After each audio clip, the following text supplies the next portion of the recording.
Hello, I'm Jo Coburn and we're live in New York City for Climate Week. Welcome to Climate and Development Finance, What Works, brought to you by Project Syndicate and the European Investment Bank.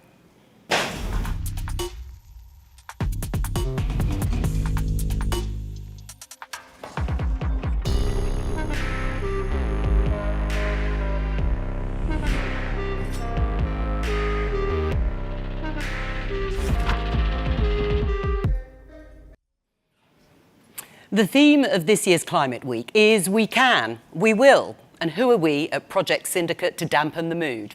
But the reality is the world is dangerously behind when it comes to climate change and progress on the Paris Agreement.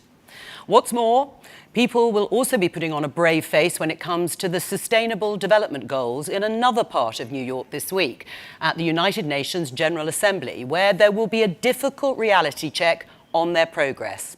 So, if we can really turn the tide, what needs to be done? What works and what doesn't? That's what we'll be asking today with the help of some of the most qualified people in the world. First up, Ngozi Okonjo Iweala, Director General of the World Trade Organization. Laurence Tubiana, CEO of the European Climate Foundation.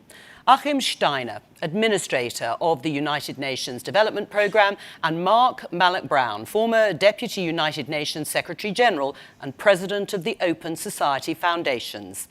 But the most important part of the mix is, of course, you, the audience watching both here in the room and online. You don't need to be in New York to be part of the conversation, so please do get involved using the hashtag #PSEvents.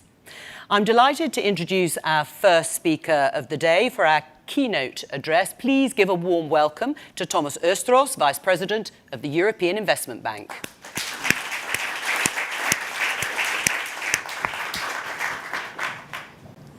Thank you so much.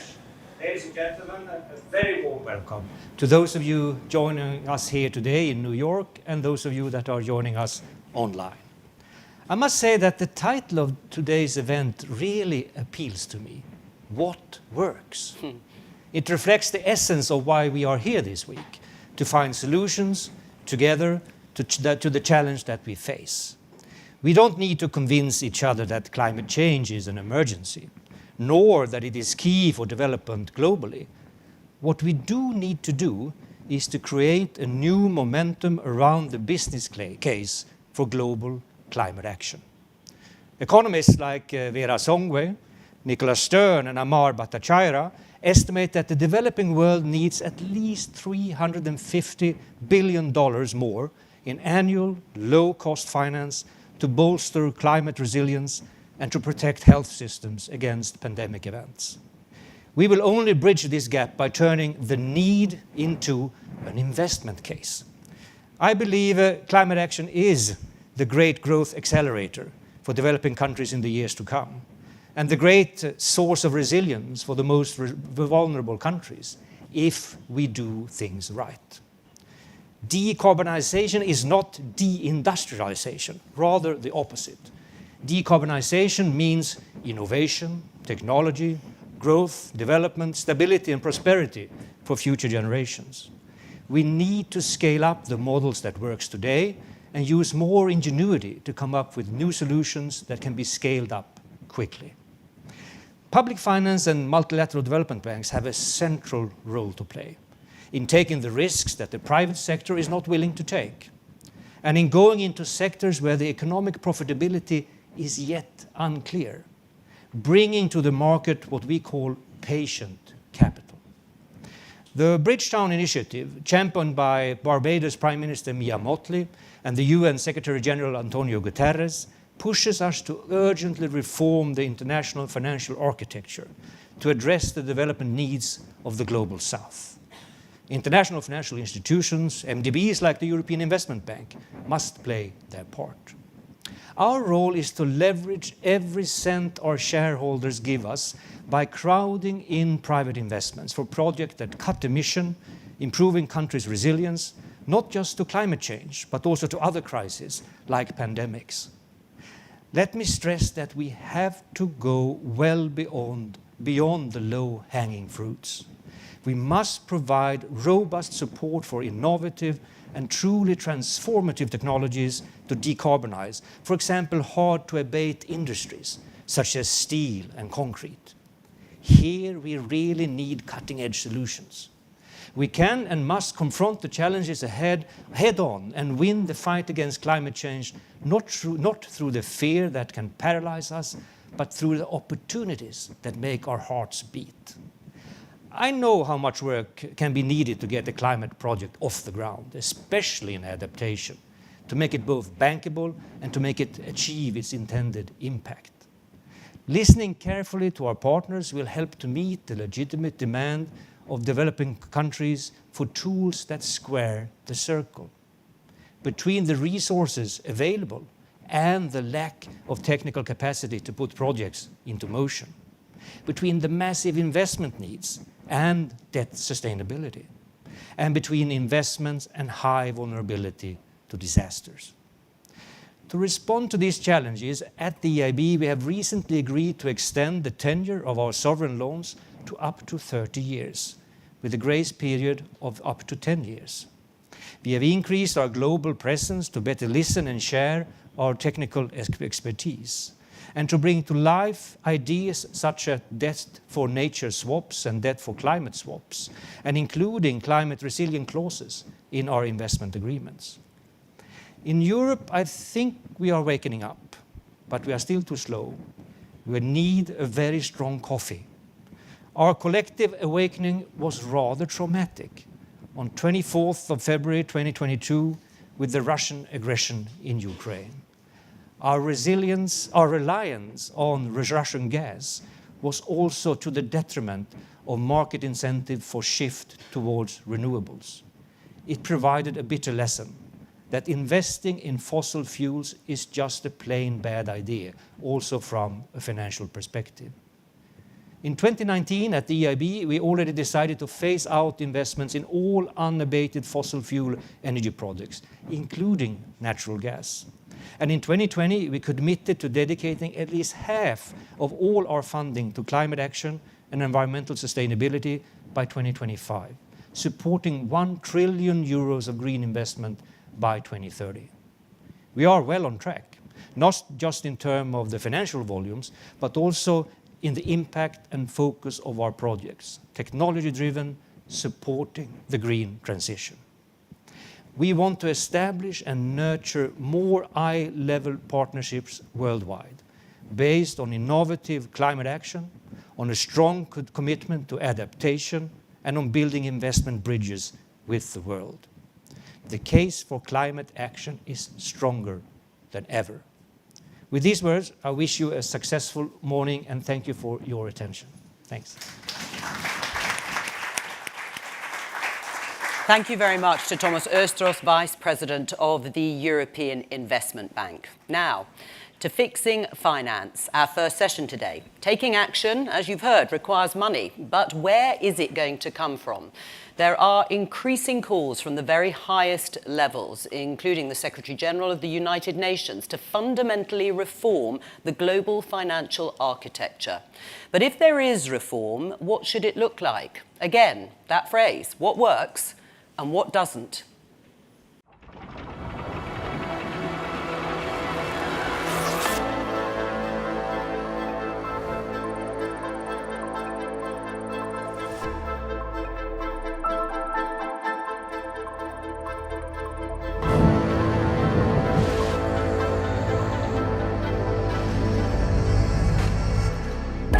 What a difference a war makes. President Biden started his tenure pledging to cut back on the use of fossil fuels.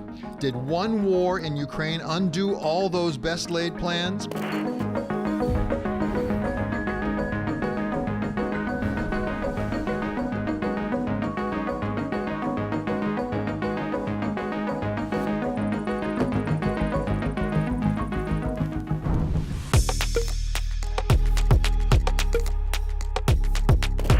We're not asking to be treated differently.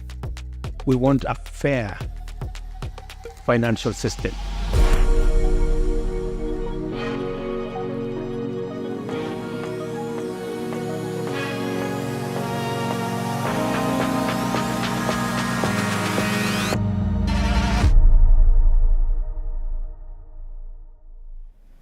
Now, in a moment, we'll be hearing from our first panel of the day. But first, here's Ngozi Okonjo Iweala, Director General of the World Trade Organization. Organizing this session around the Climate Week in New York could not have been more timely. This week, leaders from around the world, the whole UN system, will be meeting at the 78th session of the UN General Assembly with the aim of finding new, concrete and lasting solutions to the climate and development challenges of our time. We have only 7 years left before reaching the SDGs. This summer has been one of the hottest around the world. In the words of the UN Secretary General, the era of global warming has ended. The era of global boiling has arrived. So far, trade has been the big missing piece in the response to the climate crisis.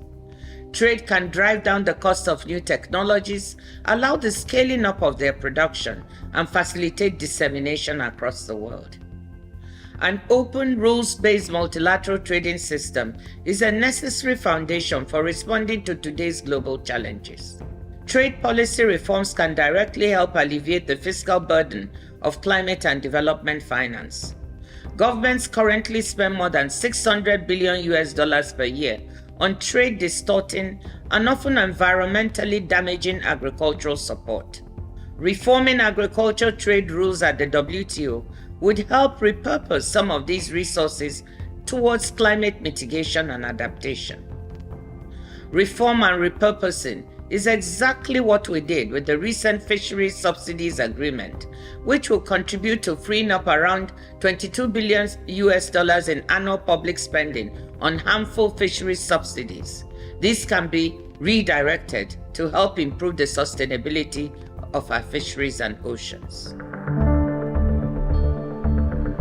The Aid for Trade initiative helps developing countries, in particular least developed countries, to build the trade capacity and infrastructure they need to increase participation in and benefit from international trade. In 2020, 51% of Aid for Trade commitments made had climate-related objectives. This initiative could help mobilize additional funding by better integrating the trade dimension into countries' national adaptation strategies. 2 upcoming global events provide windows of opportunity to move in the right direction. First, the COP28 in Dubai in December. This is the first COP with a dedicated trade day, and it has the potential to deliver significant policy progress at the trade-climate interface. It's not by chance that trade and finance are brought together.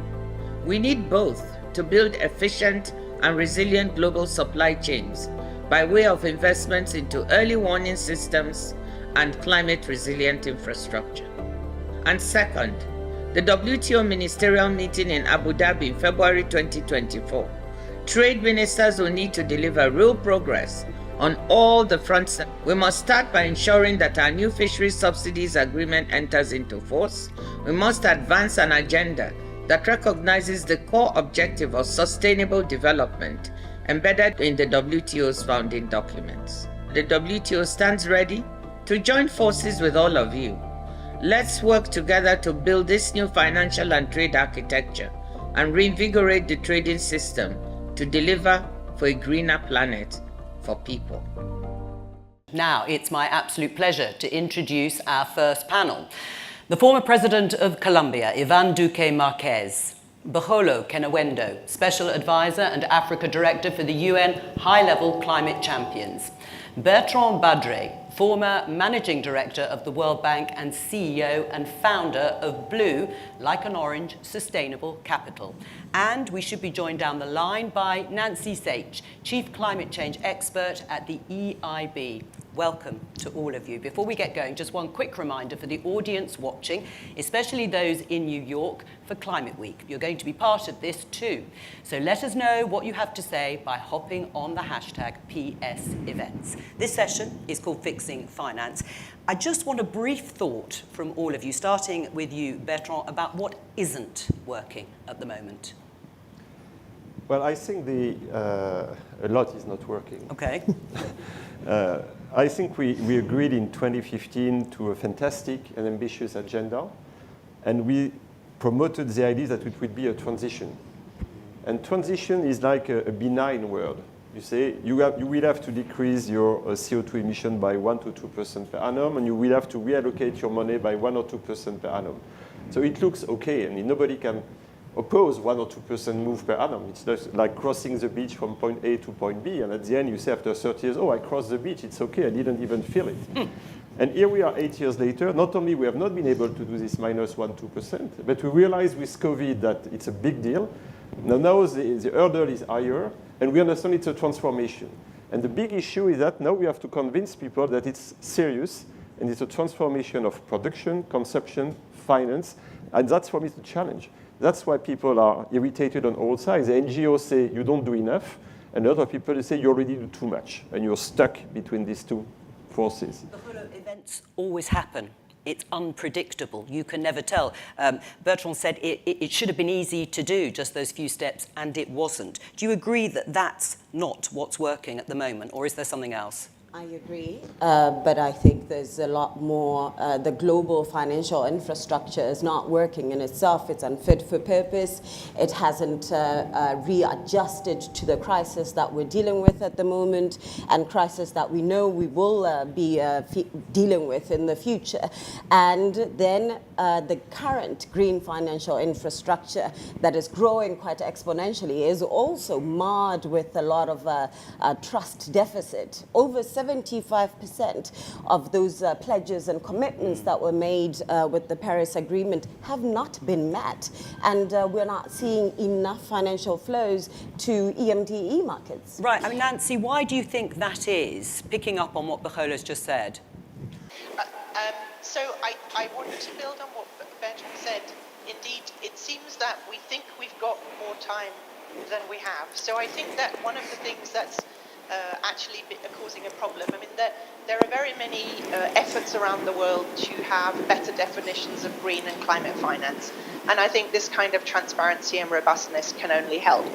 But I do think that we have not been paying enough attention to the Paris alignment, to the alignment of all finance with the temperature and the climate resilience goals. And this, I think, somehow through the use of the term net zero by 2040, 2050, 2060, of course it depends on the country and on the sector what target has been set. This idea that that end goal is the thing that matters, when in fact it's the path that we get there that matters. In fact, if we don't get that path right, then the net zero will be too little too late, whatever year you've chosen. And so I do think that that's a thing where we really need more focus, and that's on the alignment of all the finance with the Paris goals, without which we'll be undermining all our efforts in sustainable development. Can I get then from you, President Duque, a more country-specific perspective? When we take a country like Colombia, how much of a problem is a lack of climate financing? So what I would say is that we have not realized that the most important obstacle is fiscal space. When you look at IMF numbers, the relation of GDP to debt is almost 95% on average in the global south, which means that even if you had the money, your fiscal space to mobilize the resources is quite limited. So then you have to think intelligently, and that's where I think the renewable of modern finance instruments have to be considered, which in my humble opinion are three.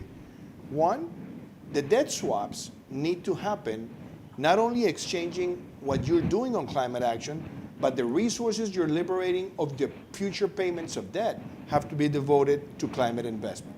The second, you need an agreement with the IMF so that many of the fiscal expenses that are needed in the next decade can be considered with the special purpose vehicles as below the line in the fiscal deficit calculation. And last but not least, and we're working on that with Bogolo in Africa, with the Africa Carbon Markets Initiative, you need high integrity carbon markets in order to get the massive mobilization of resources. And I'll finish by saying this, just Africa requires $2.8 trillion from now to 2030 just to achieve the NDCs. And if they don't have this combination, it's going to be very difficult to get to that number. But you're working with Bogolo, you say, but are people listening? Are the right people listening to the sorts of suggestions and proposals that have been outlined? I mean, certainly we have seen a real change, first of all, among African leaders in responding to the challenges of climate action, but also in positioning the continent as a solution leader and not just looking at the historical challenges, which are real.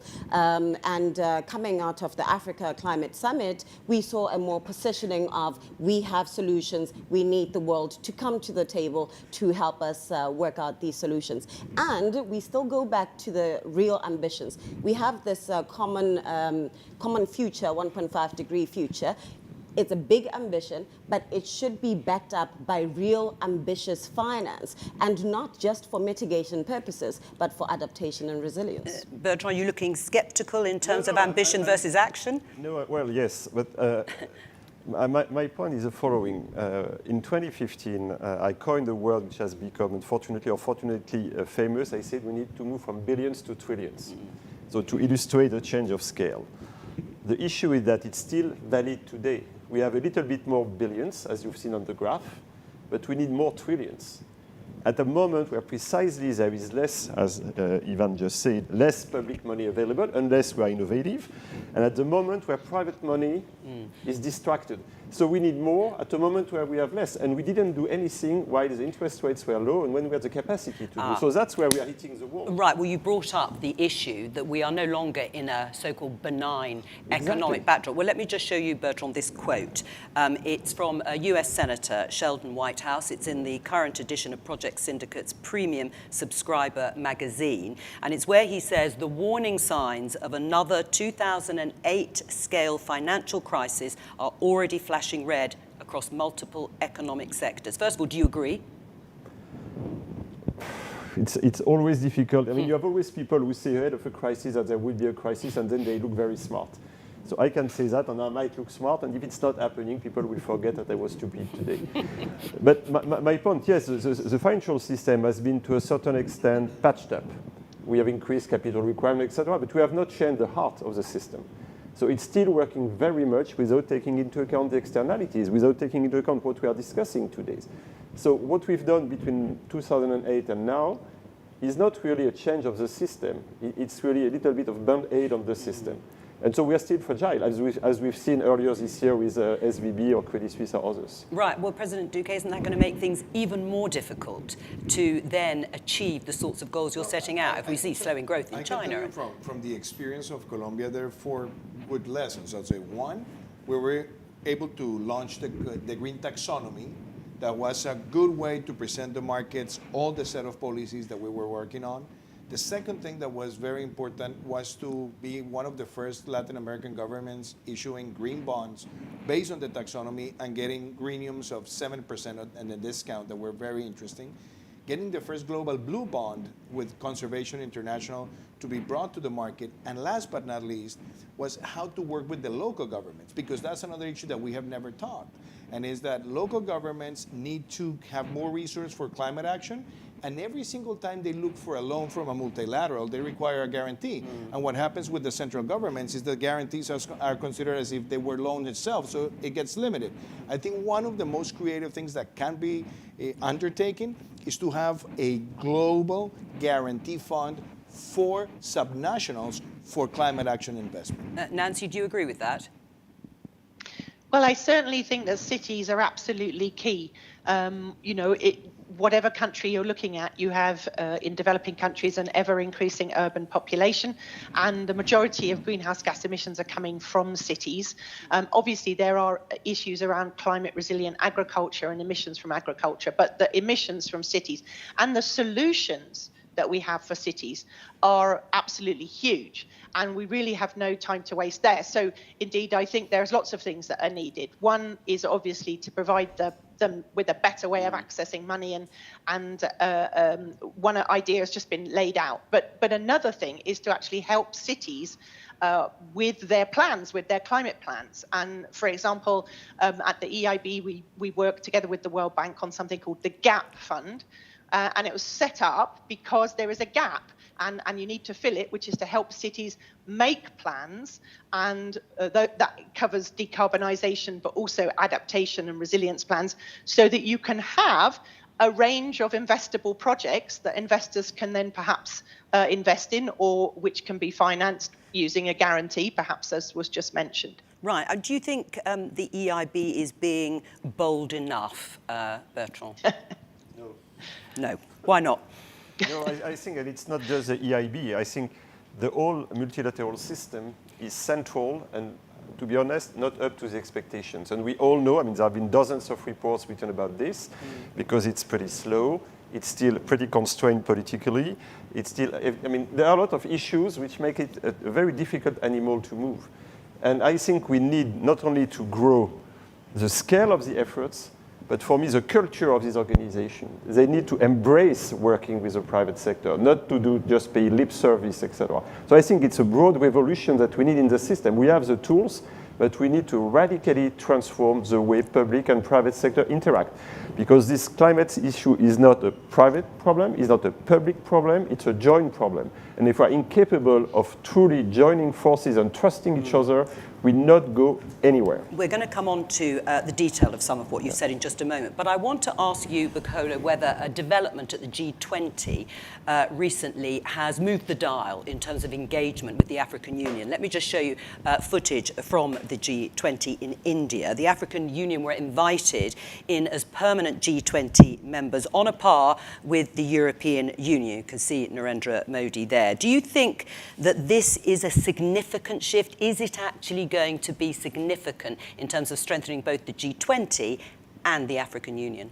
We have certainly been calling for the inclusion of the African Union in the G20 and asking the wider beyond G20 for there to be for us to remove biases in relation to development issues and make sure that the systems are working better for developing countries. So we're hoping that with the AU being a member of the G20, we will see a stronger voice for development issues, for the just transition, for financing development and climate action in the continent, and that there will be a sort of a backup, if I may say, backup for India, for other developing markets. So South Africa hasn't been strong enough by itself in the G20. So hopefully with the AU we will see that. But what it also really needs is that the African Union must come up with a very strong position on these key issues, particularly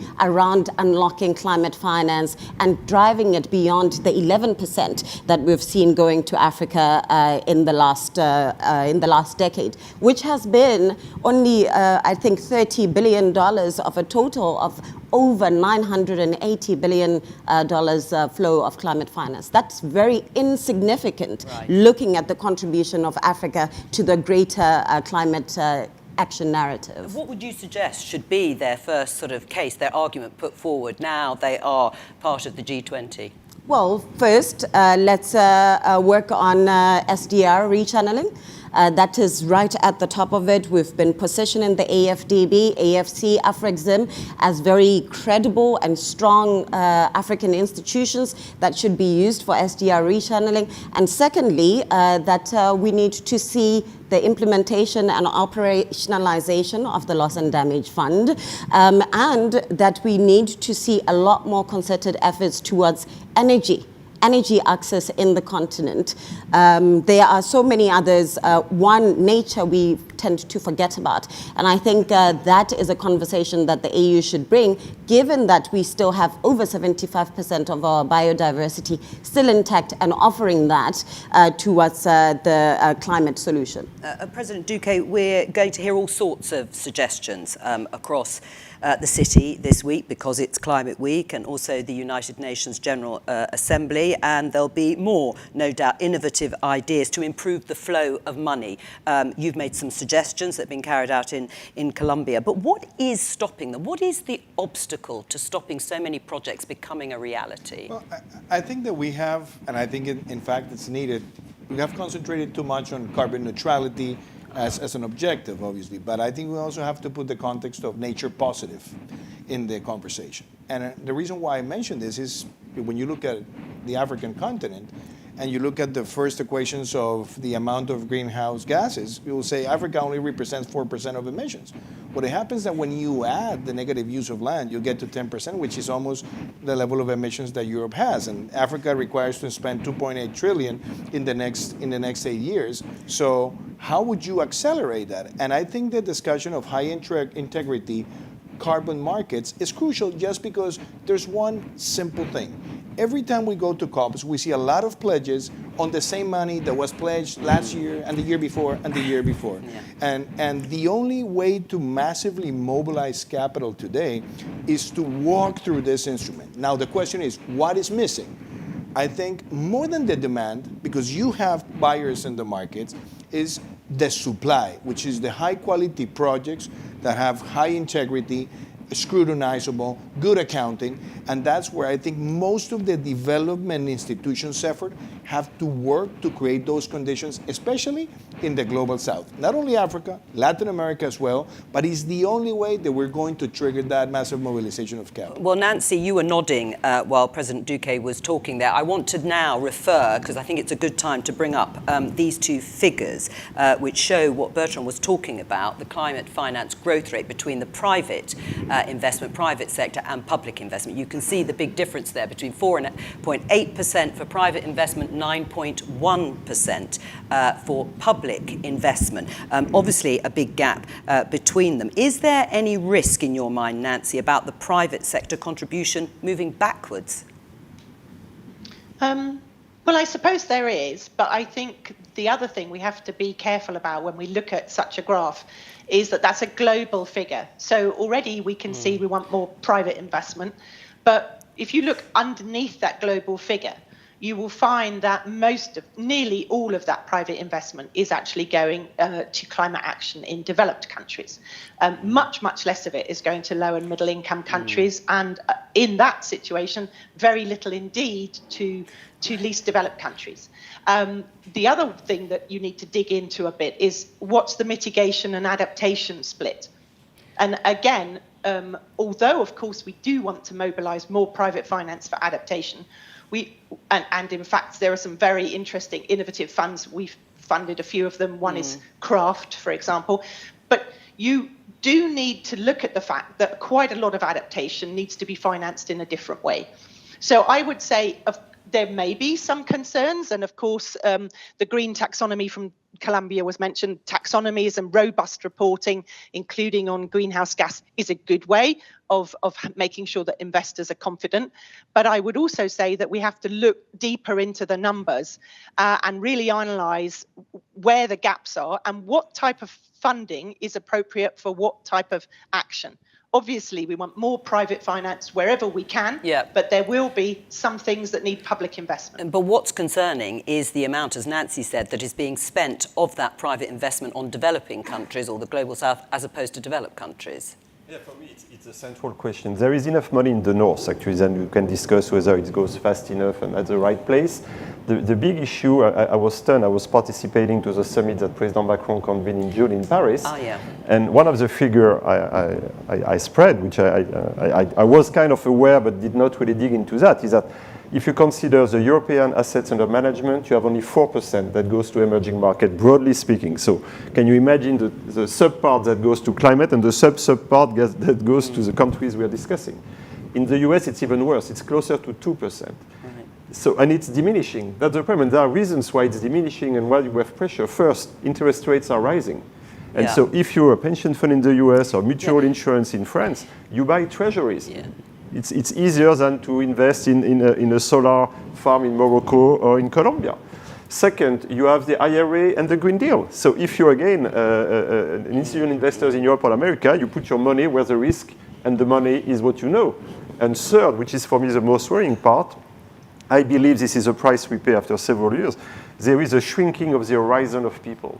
The reality, I've heard that because I'm raising money, there is a reality that people say there is enough problem at home. Why would my money help Africans or Latin Americans? Right. I've heard people who tell me my clients don't want their money to be used away from home. Right, well which is a big issue. Actually. Well, that is quite candid, I would say. But what would you say in response? How would you convince people to do the opposite? You know, it's very interesting because I've heard this argument before of why should we even think about developing markets.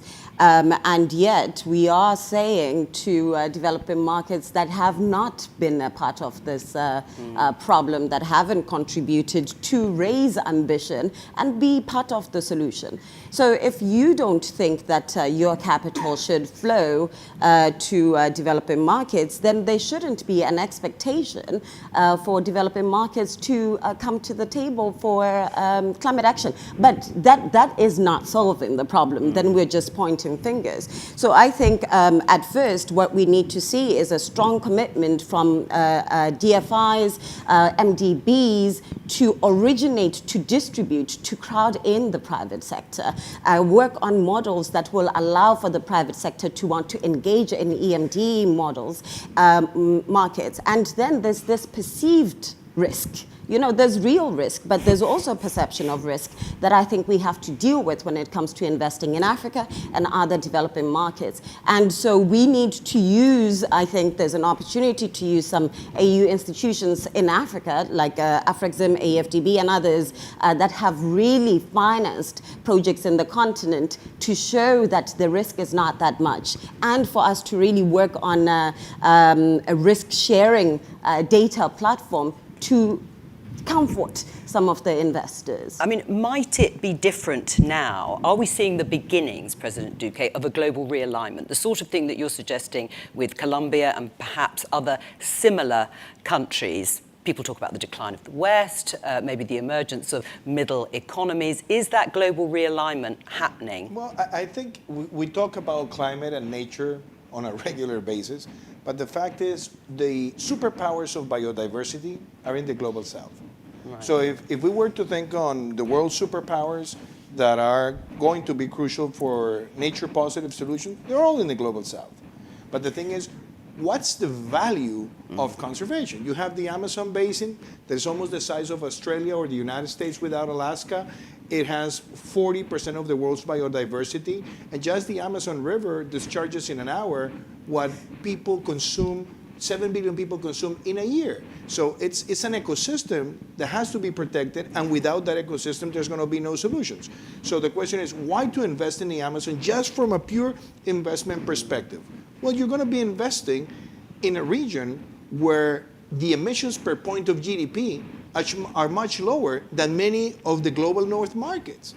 And if you make the argument and you find the projects and you have the credibility, the verification categories, and also the scrutinizable evaluation of the projects over time, you'll see it's a good way of doing good by doing well. And I think that's where we have to mobilize the resources. And let me finish with this, Johan. We talk about the MDBs. I gave 14 years of my career in the MDBs. But you know what's the problem? The replenishments of capital are taking too long, and the banks are getting shorter and shorter on their capital response to the needs of the countries, and that's why the countries are more reliable today on global markets than just waiting for the development finance to occur. Well, we're going to take questions from journalists in a few minutes' time, but before we do, I just want to play you this clip, and Bertrand, get you to respond since you mentioned the Global Financing Pact, the summit that took place. Let's hear from the German Chancellor, Olaf Scholz. There is a debate about the international financial architecture, and my view is that really we have to do something to work on the questions of reforms of the World Bank and the multilateral development banks. We need a change to have more money that could be used with just changing the way how these banks are managed and the framework for their activities. And if we do this very fast, this will have a very concrete outcome for many people.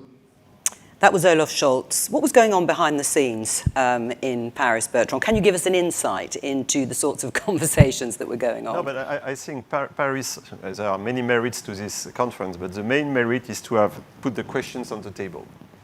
And so, I mean, Again, we don't have all the answers, but we understand that there is a gap that we've described between the so-called global south and the north, that we have this financial gap, that we have an issue between public and private money. All of this is well identified. And we also have the issue of the reform of the multilaterals, which has been moving a little bit forward at the G20. The big issue, I mean, there are many big issues with the multilaterals. On the one hand, to move, as I said, from the billions to the trillions, to increase the firepower of these institutions, because there is a big leverage. But the second issue is the one that Chancellor Scholz mentioned. You also have a cultural issues within these institutions. How do you move, once you get to the trillions, how do you move to the millions that are needed? How do you spread the things? How do you deliver? How do you convey the money? And that's where we are not there yet. Well, Nancy, perhaps you'd like to respond. Well, certainly, of course, there's lots of calls for the MDBs to look into how they're structured and for their shareholders to do that. And of course, EIB, like the other MDBs, is looking at that extremely seriously. And we had a lot of details in the G20 Leaders Summit.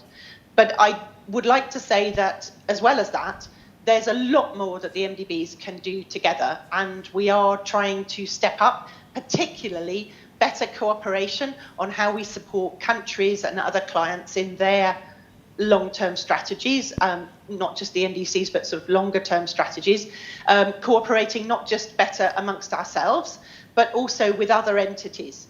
And we're also looking at how we can actually bring together our joint efforts to have donor funds, which would also help with developing these plans. And that would be obviously for all different kinds of countries, but also cities and perhaps national authorities.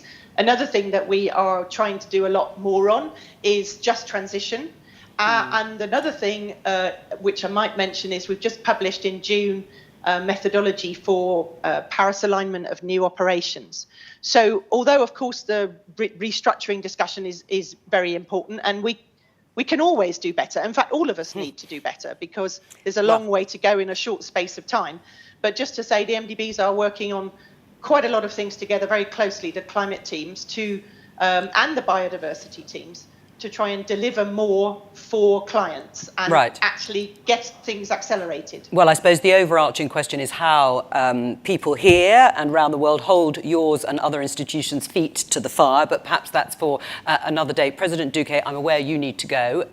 Perhaps a warm round of applause because he is leaving. You can leave whenever you need to. Very nice to have you here. It's time to hear from some of the journalists, and we're going to hear first of all from Rachel Koenig-Beals, who is Assistant Managing Editor and Lead Climate Writer at Market Watch. Here's Rachel's question. Looking ahead to a big US election in 2024, when it comes to fighting climate change, should the global economy be more or less integrated? Baholo, can I get you to take that on? Yes, I'm laughing because I know it will not be. It will not be. The focus will be more domestic, and there'll be more focus on how the climate policy is affecting the domestic economy and the cost of living crisis. So there are certainly a lot of domestic issues to deal with. So I think, unfortunately, global response will not be part of the main concern, but it should be. It should be because, again, we're working towards a common future and everyone must work on their ambitions and be more responsive to these issues. It's going to be very difficult, though, isn't it, to persuade countries, as you say, with a cost of living crisis, when actually there are many countries, particularly in the developed world, who are actually going to perhaps extend their reliance to some extent on fossil fuels to get over that transition because of the cost. Right. I mean, that must disappoint you, to put it mildly. Certainly it does, but I think that there's still an opportunity for us to deal with this particular issue because climate policy, even if they are domestic, they do have international trade repercussions. And that has a ripple effect in the cost of living. If we do not deal with them adequately and we're not looking at how the climate policy in the US or in the EU is affecting production in Africa or in Southeast Asia, we forget that it comes back in the form of cost and higher pricing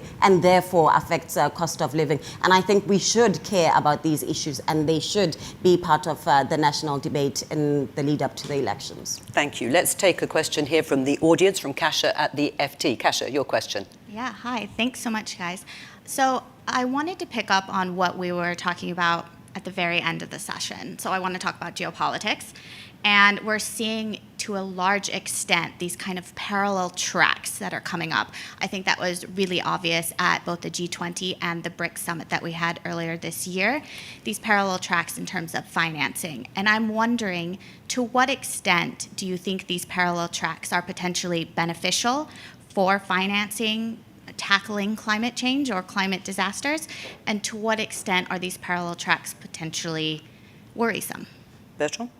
Well, I think they are more worrisome than reassuring, and that's a big issue. I remember in 2015, like many, I was relieved when President Barack Obama and President Xi Jinping shook hands, and we say, yes, we're going to make it because these two big guys are moving together. And I think we misread this moment. It was not the beginning of a new era, it was the end of history. And now we moved into everything that happened since, the walls, the parallel tracks, etc. And the solution to everything we are discussing is together public and private and civil society, together North and South, together countries. And the big issue is that there are centrifugal forces everywhere. And that's why it's very difficult to stay basically focused and optimistic, because you feel all of this. And you cannot ignore it. In particular, when you, like me, you're working, trying to raise money to invest in emerging market, of course, an investor say, why should I do that? Because it's so risky, etc. It's not just the sheer difference in rating, etc. It's all this. Whereas you can invest in a gigafactories in Wisconsin, which is pretty straightforward. So why should I go to Colombia or elsewhere? Yeah. So that's really, for me, what is worrisome. And we have to defeat these centrifugal forces. And to be honest, I don't know the key to that. Well, what do you think, Yeah, I think the parallel tracks are a reflection of the trust deficit. Yeah. The global north, as has been positioned, has failed to honor the pledges that have been made. And so you're seeing that reflection by others trying to make an alternative. You know, it's the same even in the trade space. I was in trade for quite a bit, and you know, we've seen the failure of the multilateral system commitments, and so people are making alternatives. There was this big issue of China versus US in Africa, China versus EU in Africa, and the real reason that is the case, or that China is seen as a threat in Africa, is because it's accelerating faster in its investments in the continent, and Africans are leaning towards investments from China because they seem to be responding to the ambitions and the needs of the continent, vis-a-vis the slower investment that we have been seeing coming out of the US. And this is why Prosper Africa was important to come up, but it hasn't risen to the occasion and met FOCAC where it is, unfortunately. And this is just a reflection of where we are. Kasia, thank you very much for your question. Final question, Nancy, I will get you to respond. It's from Olukayode Oyeleye, consulting editor at Business AM Nigeria. His question is about carbon taxes. To what extent is the idea likely to help the Global South in avoiding a future of unequal burden on the consequences of emission not generated by them? Nancy. Well, I think that's a very, very important question. I think when we're thinking about African countries as well, we have to think about the issues of their businesses being in the supply chain and making sure that they have those opportunities. So the carbon tax and the border carbon tax is going to be very important. But I also think that when we think about the carbon tax and carbon markets, we have to think about those that have not emitted, and how can we use that carbon market to incentivize the way forward, where with a number of countries that have huge amounts of carbon sinks. And actually what you're trying to do is not incentivize decarbonization, but incentivize a track of development that involves protecting those carbon sinks and enhancing them. And so I think that the carbon tax discussion has to cover both those aspects. The aspect of the emitting where people should, of course, be paying tax. There should be taxes, but also making sure that we're actually making a system which at the same time incentivizes the protection by countries that have not emitted very much at all, the protection of those natural carbon sinks. So this was actually a really big debate at ACS, and one of the questions is the carbon tax, does it then apply to developing markets that are producing fossil fuels? For example, Botswana is a coal mining country, and the big issue is how do you transition from coal if investments are not flowing to the green industries. At the moment, there's 9 times more investments into dirtier industries than to green industries in the continent. So it's a challenge to tell a country like Botswana to transition, to be taxed for being able to provide electricity to only 82% of its population. So it goes back to that question during the summit of should climate action be at the detriment of development, or how do we meet these two issues together? I'll let that question hang. I'm afraid that's all we've got time for in terms of questions from journalists. I'd just like to thank all our guests, President Duque, who's left, obviously to Nancy Sage, Bertrand Badre and Bukholo Kenewendo. Thank you very much. A big round of applause.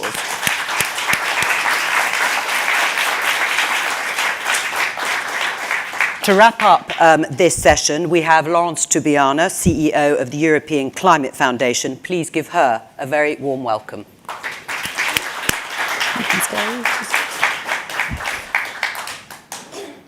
Thank you. It was a fascinating discussion. And in a way, I can absolutely share the mistrust you described and the anxieties that Bertrand described as well. At the same time, and that was evident in the Paris summit, but even more evident in the Nairobi African Climate Summit, which was for me a big, big, big event, maybe the biggest one we have and we may have seen this year. Because at that moment now, and it was very, very evident in the COP last year in Sharm, that the first time we put the climate finance architecture, meaning the global international finance architecture, at the core of the problem. And you know that's how many years we are discussing this reform, maybe 20.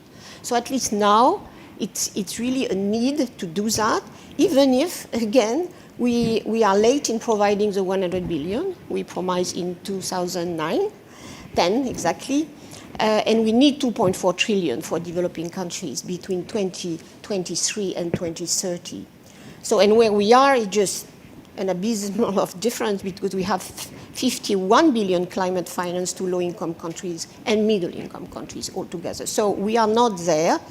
So we have to do in quantity and in quality of climate finance.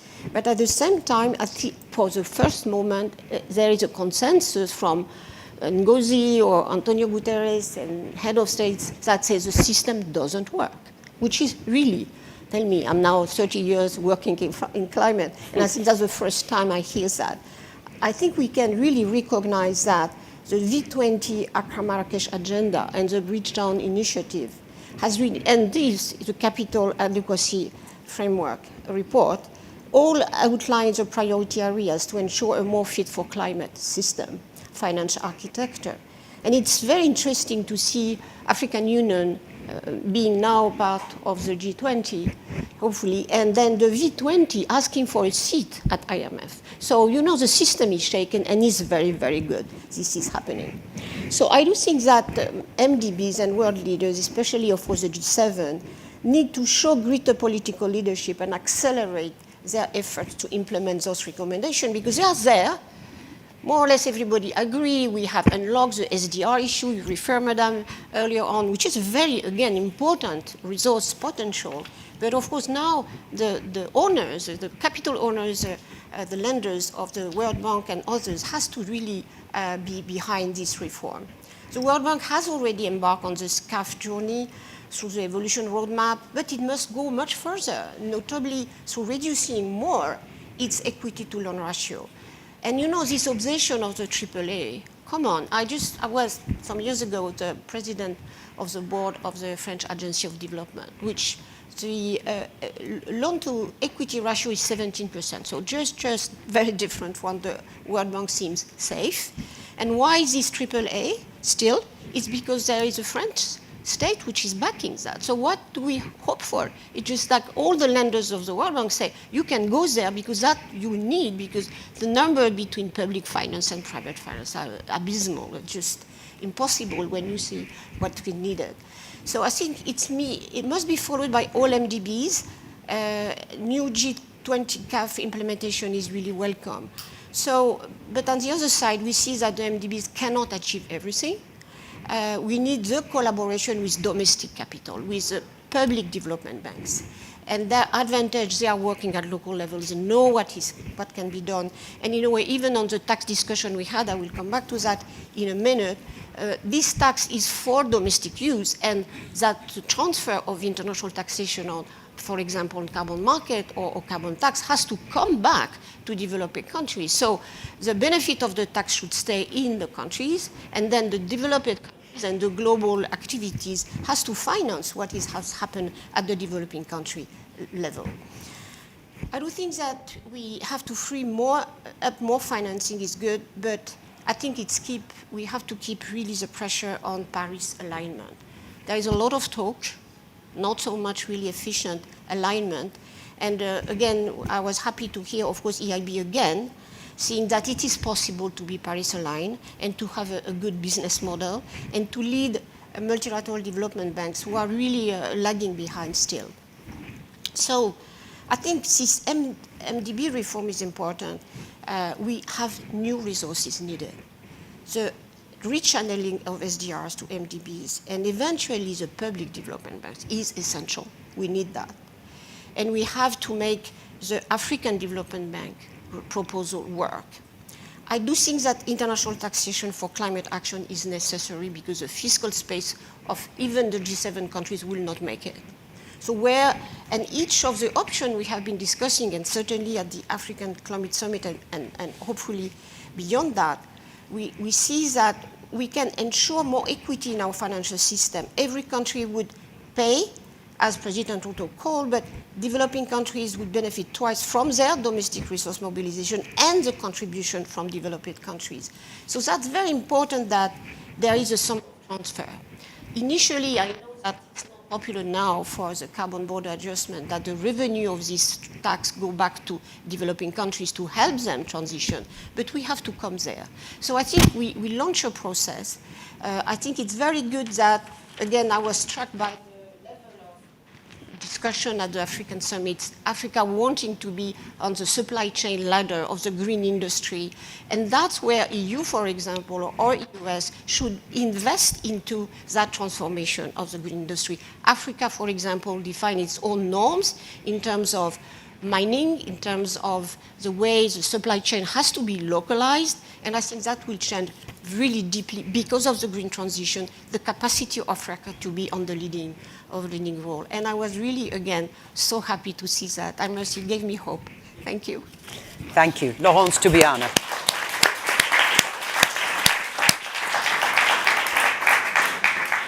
We're going to have a short break of about 30 minutes. Can I ask that you are all back here at about 11:25, but please do go outside. Thank you again to our guests. No, yes, you can stay. You can. Oh, 10. Yes, not 11. My clock's probably still on old time. Thank you for the correction. So don't go away.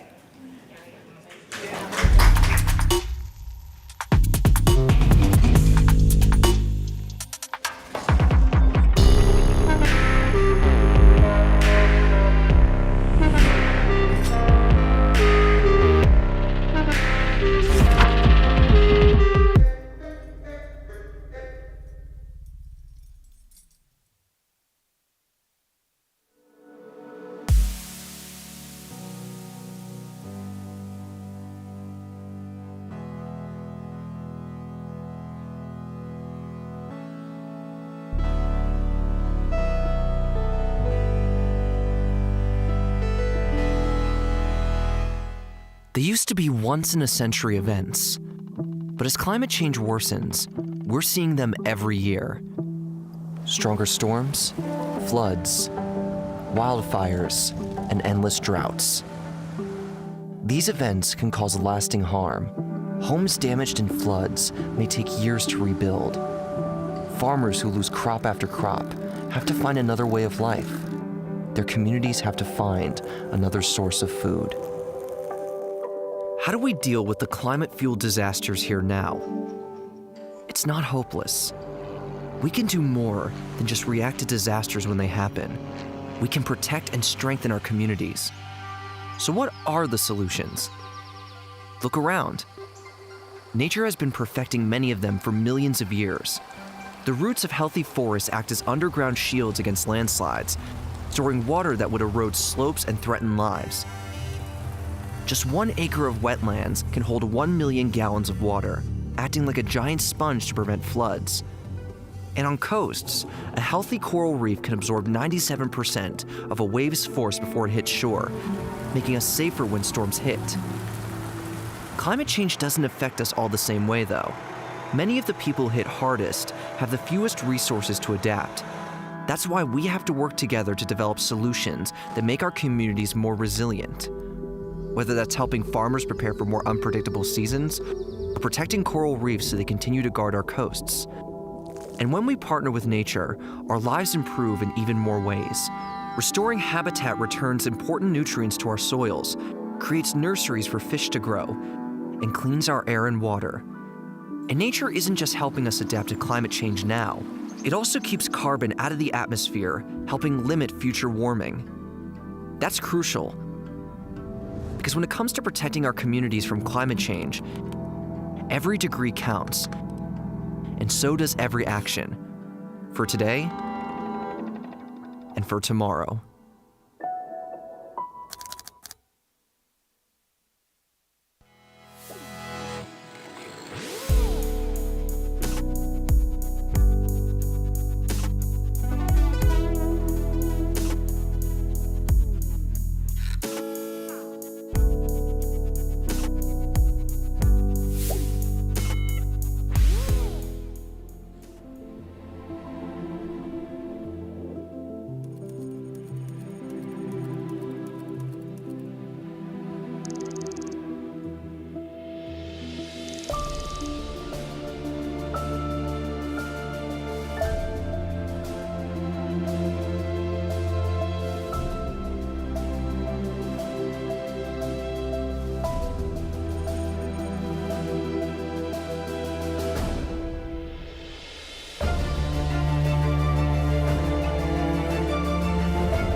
Northern Jordan, a dry landscape with densely populated areas and an urgent demand for water.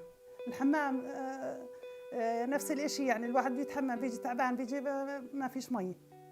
بشتغل سايق تانك مي وبجيب مي للناس المقطوعة فالأغلب المناطق هي كلها مقطوعة. A treatment plant and a network of pipelines financed by the European Investment Bank will supply the needs of 1.6 million people. Water is a primary resource for human life, but is becoming a rare commodity. At least 2 billion people around the world rely on contaminated drinking water sources, and things are getting worse. Population growth and climate change are limiting access to clean water, threatening peace and risking social and economic progress, especially in developing countries. In Lake Victoria, we are supporting a new water management system that provides sanitation services for 250,000 residents. Umuhimu wa maji safi. Choo kitakuwa kisafi, tutapata maji ya kutosha kufanya shughuli zangu. Kabla mradi maji yalikopo ni machafu. Ni machafu, hatuwezi kucheza wala kusogea kwa maana tukisogea hata tukichezea madhara yake tutauma ugonjwa. Severe pathogens pollute 1/3 of all rivers in Africa, Latin America, and Asia. But in this village in Cambodia, people can finally enjoy a glass of fresh and clean drinking water.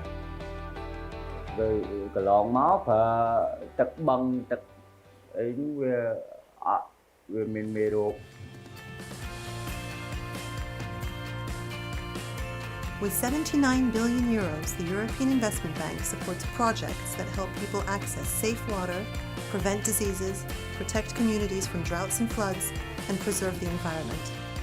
Because water is essential, we work to make it accessible to everybody.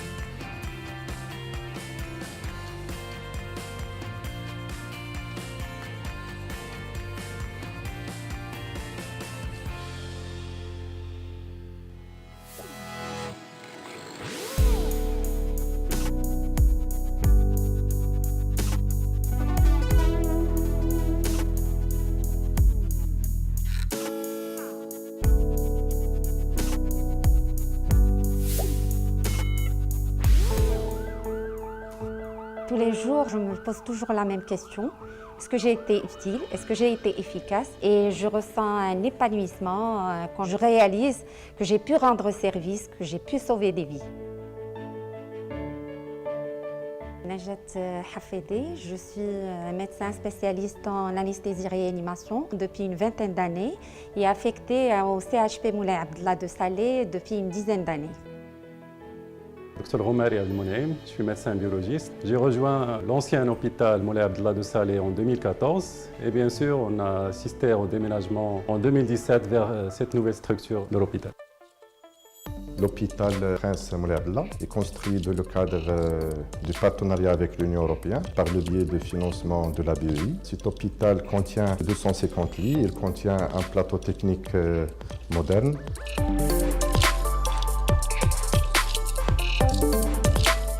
C'est un projet important qui aujourd'hui permet donc une certaine complémentarité avec la carte sanitaire. 16 hôpitaux ont été concernés par ce projet d'envergure. Cet hôpital a vraiment changé énormément notre façon de travailler. Le laboratoire a bénéficié de cette technologie avec cette nouvelle structure et ces nouveaux équipements.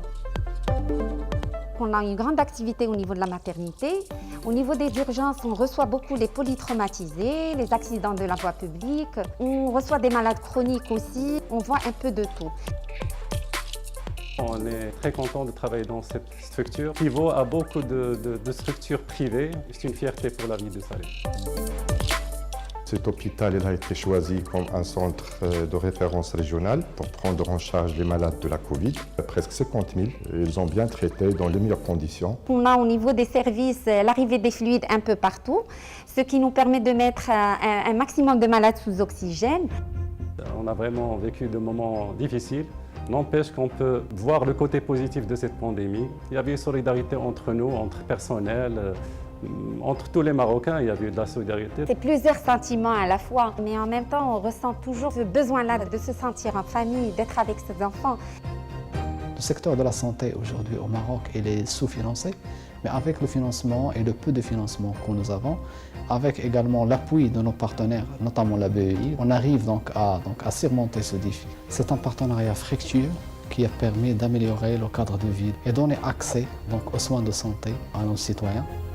Grâce à ce projet, au partenariat avec l'Union européenne et à l'appui aussi de la Banque européen d'investissement. L'installation de cet hôpital a permis l'amélioration de l'offre de soins hospitalière régionale, ce qui a permis l'augmentation de la productivité de l'offre hospitalière au niveau préfectoral et régional. Je tiens à remercier énormément ces deux organismes d'avoir collaboré, investi dans ce projet et on est fiers d'avoir ces structures qui va nous permettre de rendre service à cette population dans les meilleures conditions.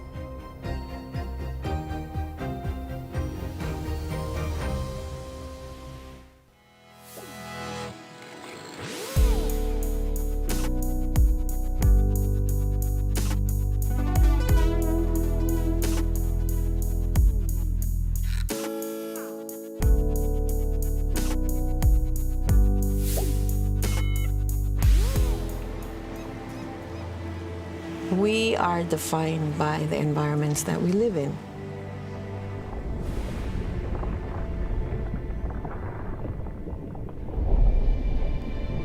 It's our life. The ocean is our life. Miren hacia el mar y se miren las personas, porque si no hay recursos, no hay vida.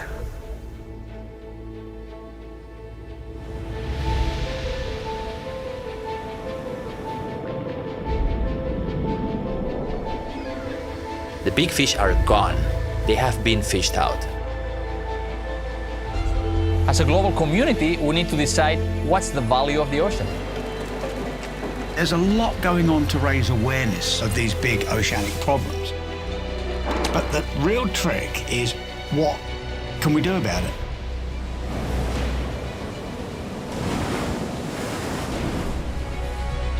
Conservation needs to be based on a sound understanding of how these ecosystems work, whether it's traditional knowledge or contemporary science. These remote camera systems give us a complete picture of the life in the waters.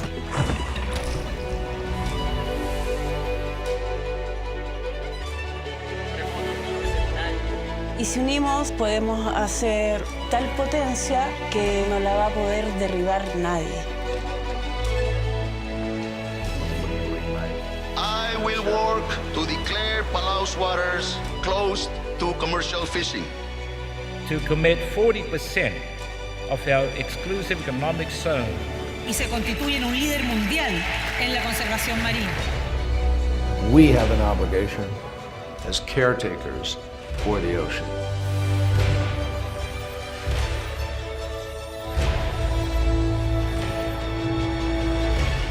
En los últimos años hemos avanzado como nunca en conservación marina. Falta muchísimo por proteger y tenemos que redoblar sus esfuerzos.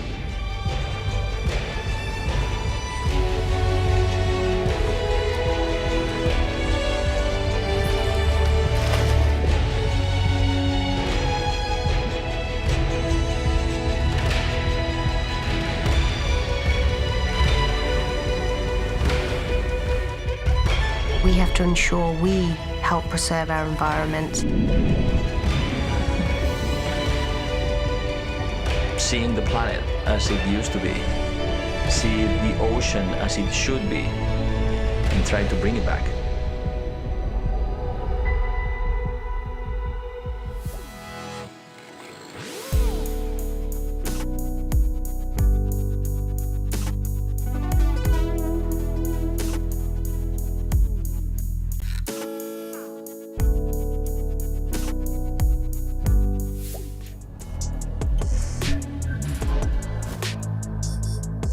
This Project Syndicate conference today with some great speakers. We're coming together to discuss a topic no less important than the future of life on Earth. We've just entered what is the decisive decade.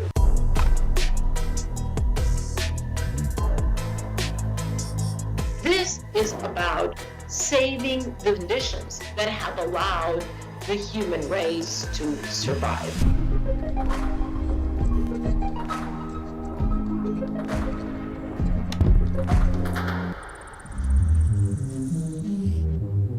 The world's green recovery from the pandemic is the centre of a virtual conference which will feature speakers from across the world. Leaders need to listen.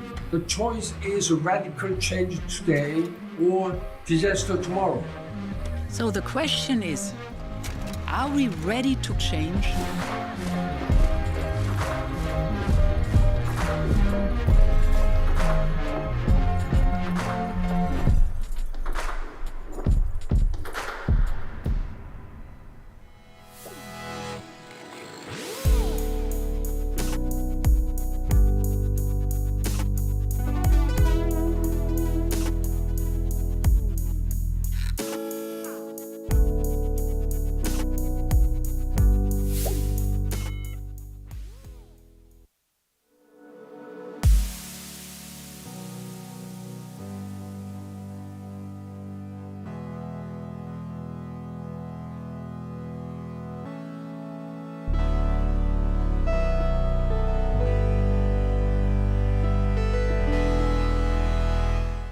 They used to be once-in-a-century events, but as climate change worsens, we're seeing them every year.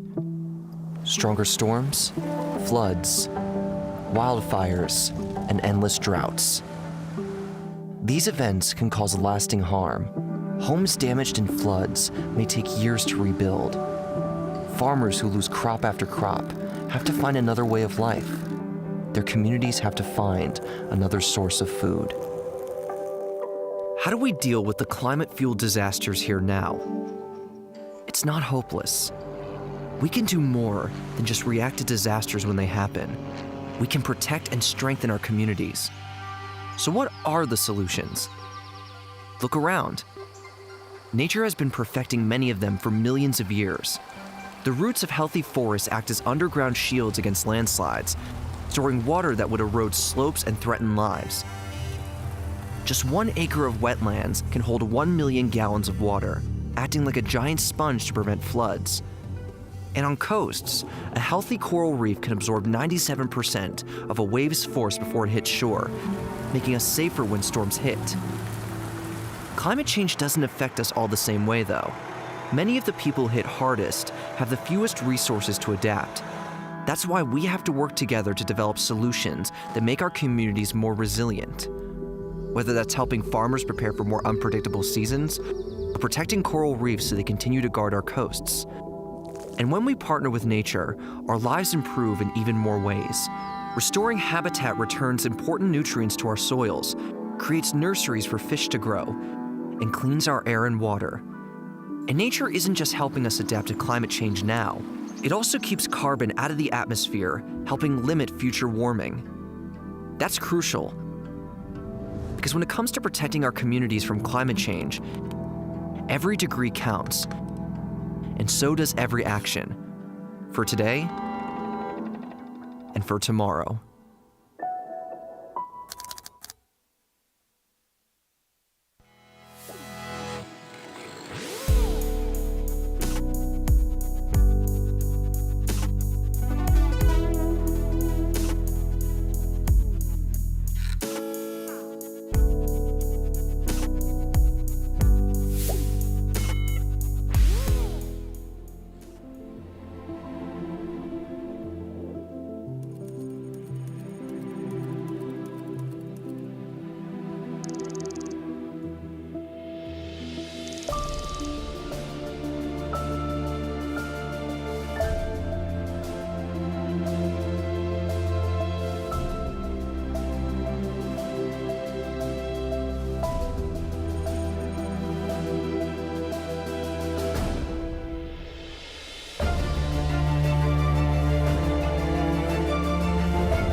Northern Jordan, a dry landscape with densely populated areas and an urgent demand for water.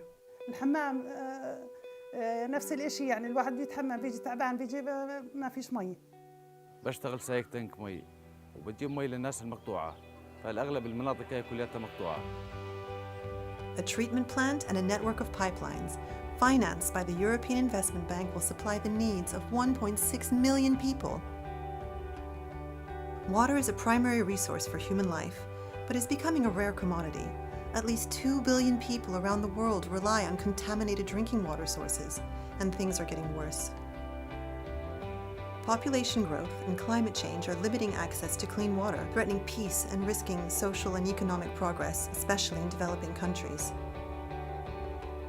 In Lake Victoria, we are supporting a new water management system that provides sanitation services for 250,000 residents. Umuhimu wa maji safi. Choo kitakuwa kisafi, tutapata maji ya kutosha kufanya shughuli zangu. Kabla ya mradi maji yani alikopo ni machafu. Yani ni machafu, hatuwezi kucheza wala kusogea kwa maana ni tukisogea hata tukichezea madhara yake tutauma ugonjwa. Severe pathogens pollute 1/3 of all rivers in Africa, Latin America, and Asia. But in this village in Cambodia, people can finally enjoy a glass of fresh and clean drinking water. Cái lon máu phải tật băng tật ấy về mình mê ruột. With 79 billion euros, the European Investment Bank supports projects that help people access safe water, prevent diseases, protect communities from droughts and floods, and preserve the environment. Because water is essential, we work to make it accessible to everybody.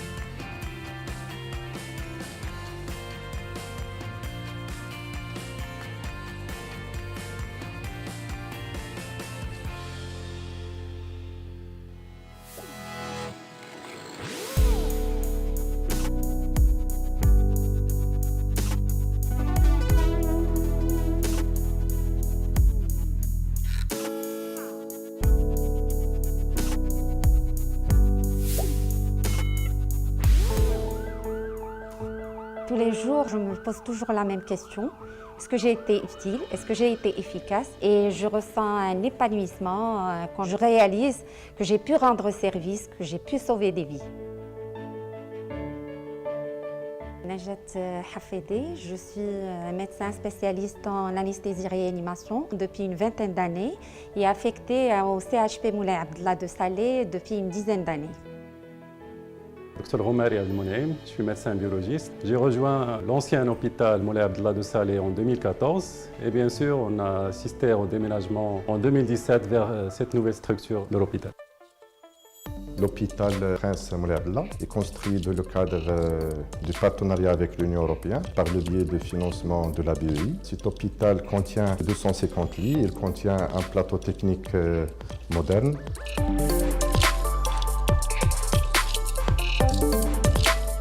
C'est un projet important qui aujourd'hui permet donc une certaine complémentarité avec la carte sanitaire. 16 hôpitaux ont été concernés par ce projet d'envergure. Cet hôpital a vraiment changé énormément notre façon de travailler. Le laboratoire a bénéficié de cette technologie avec cette nouvelle structure et ces nouveaux équipements.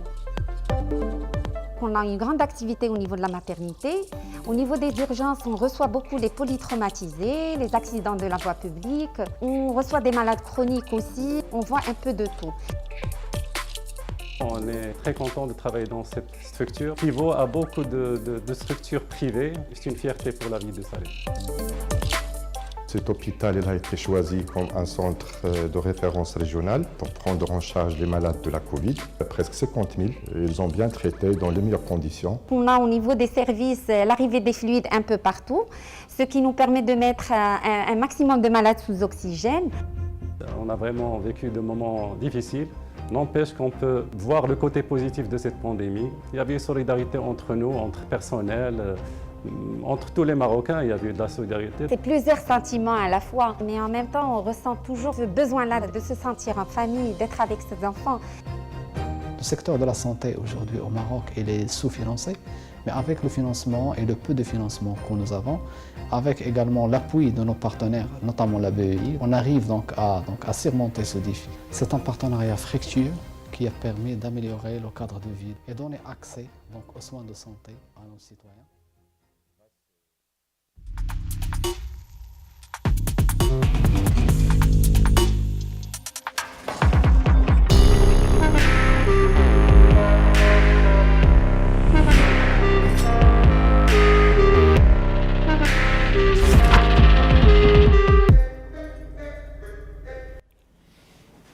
Hello, welcome back to Climate and Development Finance. What works? Brought to you by Project Syndicate and the European Investment Bank. I'm Jo Coburn. Few projects in human history can have been as ambitious as the Sustainable Development Goals. 7 years ago, the leaders of all but a handful of countries pledged that by 2030, humanity would end poverty, hunger, all forms of discrimination against women and girls, ensure universal schooling, and no less than 165 other targets for similar bold ambition. But it's the halfway point, and this week in New York at the United Nations General Assembly, a stocktake of the progress is being made, or perhaps more accurately, the lack of it.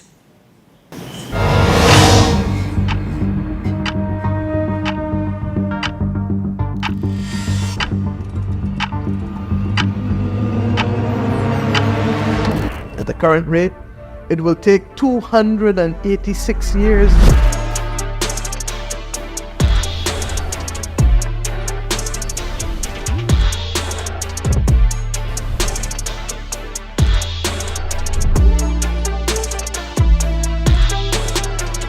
The global financial architecture does not need a simple evolution. It needs a radical transformation. It is time for a new Bretton Woods moment.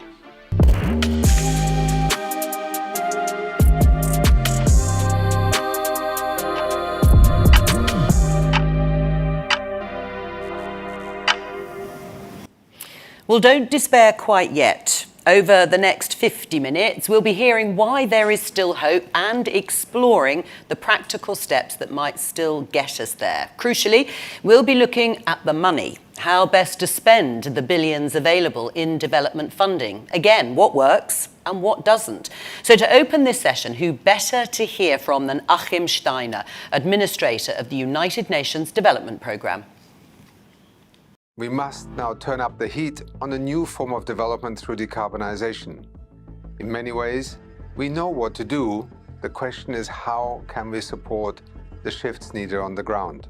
First, climate must be the foundation for this new development model that works for people and planet. That is amongst the aims of the United Nations Development Programme's Climate Promise Initiative. It is currently supporting over 120 countries to develop and implement their nationally determined contributions as sovereign investment plans for a green future. Through this assistance, Uzbekistan has been prompted to make strategic new investments in clean, affordable energies. Or Cambodia has unlocked brand new sources of climate finance. And indeed, consider Ecuador, which is the first country in Latin America to incorporate a gendered approach to climate finance that is now mandatory for all public entities. Even amidst war, Ukraine is also advancing a green future. For instance, alongside the government, the European Investment Bank and UNDP are helping to rebuild public infrastructure that has been damaged or destroyed in the war. In their place, we are helping to construct green, energy-efficient schools and health centers towards a more climate-resilient future with increased energy security at its core. Second, unlocking climate finance at scale requires economy-wide, country-led approaches. With partners including the European Union, the United Nations is working alongside over 80 countries to implement integrated national financing frameworks, or INFFs. These are helping to generate a brand new set of sources of public and private finance towards the SDGs and the Paris Agreement. To take just one example, that includes Nigeria, which is using its INFF to diversify away from fossil fuels. These INFFs can also be the foundation for countries to drive innovation in the financial sphere, including green bonds. Developing countries are looking to partners like the European Investment Bank, especially given its recent issuance of the first ever digital climate awareness bond built on blockchain technology. Third, with some financial institutions still wary of making the level of investment needed, there is a crucial need to de-risk climate investments with a focus on renewable energies that will power our global green economy of the future. This de-risking approach is embedded in the Africa Mini-Grids program led by UNDP. This is a $65 billion investment opportunity to connect 265 million people to clean and affordable electricity. Projects in countries such as Burkina Faso and Somalia have already kicked off and can be scaled up even further. As humanity faces the existential threat of climate change, the world is more united than ever in understanding the problem, but less able to act in unison. Yet, the recent Africa Climate Summit, hosted in Nairobi, Kenya, was another indicator of the growing collective will to confront this defining challenge of our times. Indeed, consider countries like Mozambique and Kenya that already source over 90% of their electricity from green and renewable resources.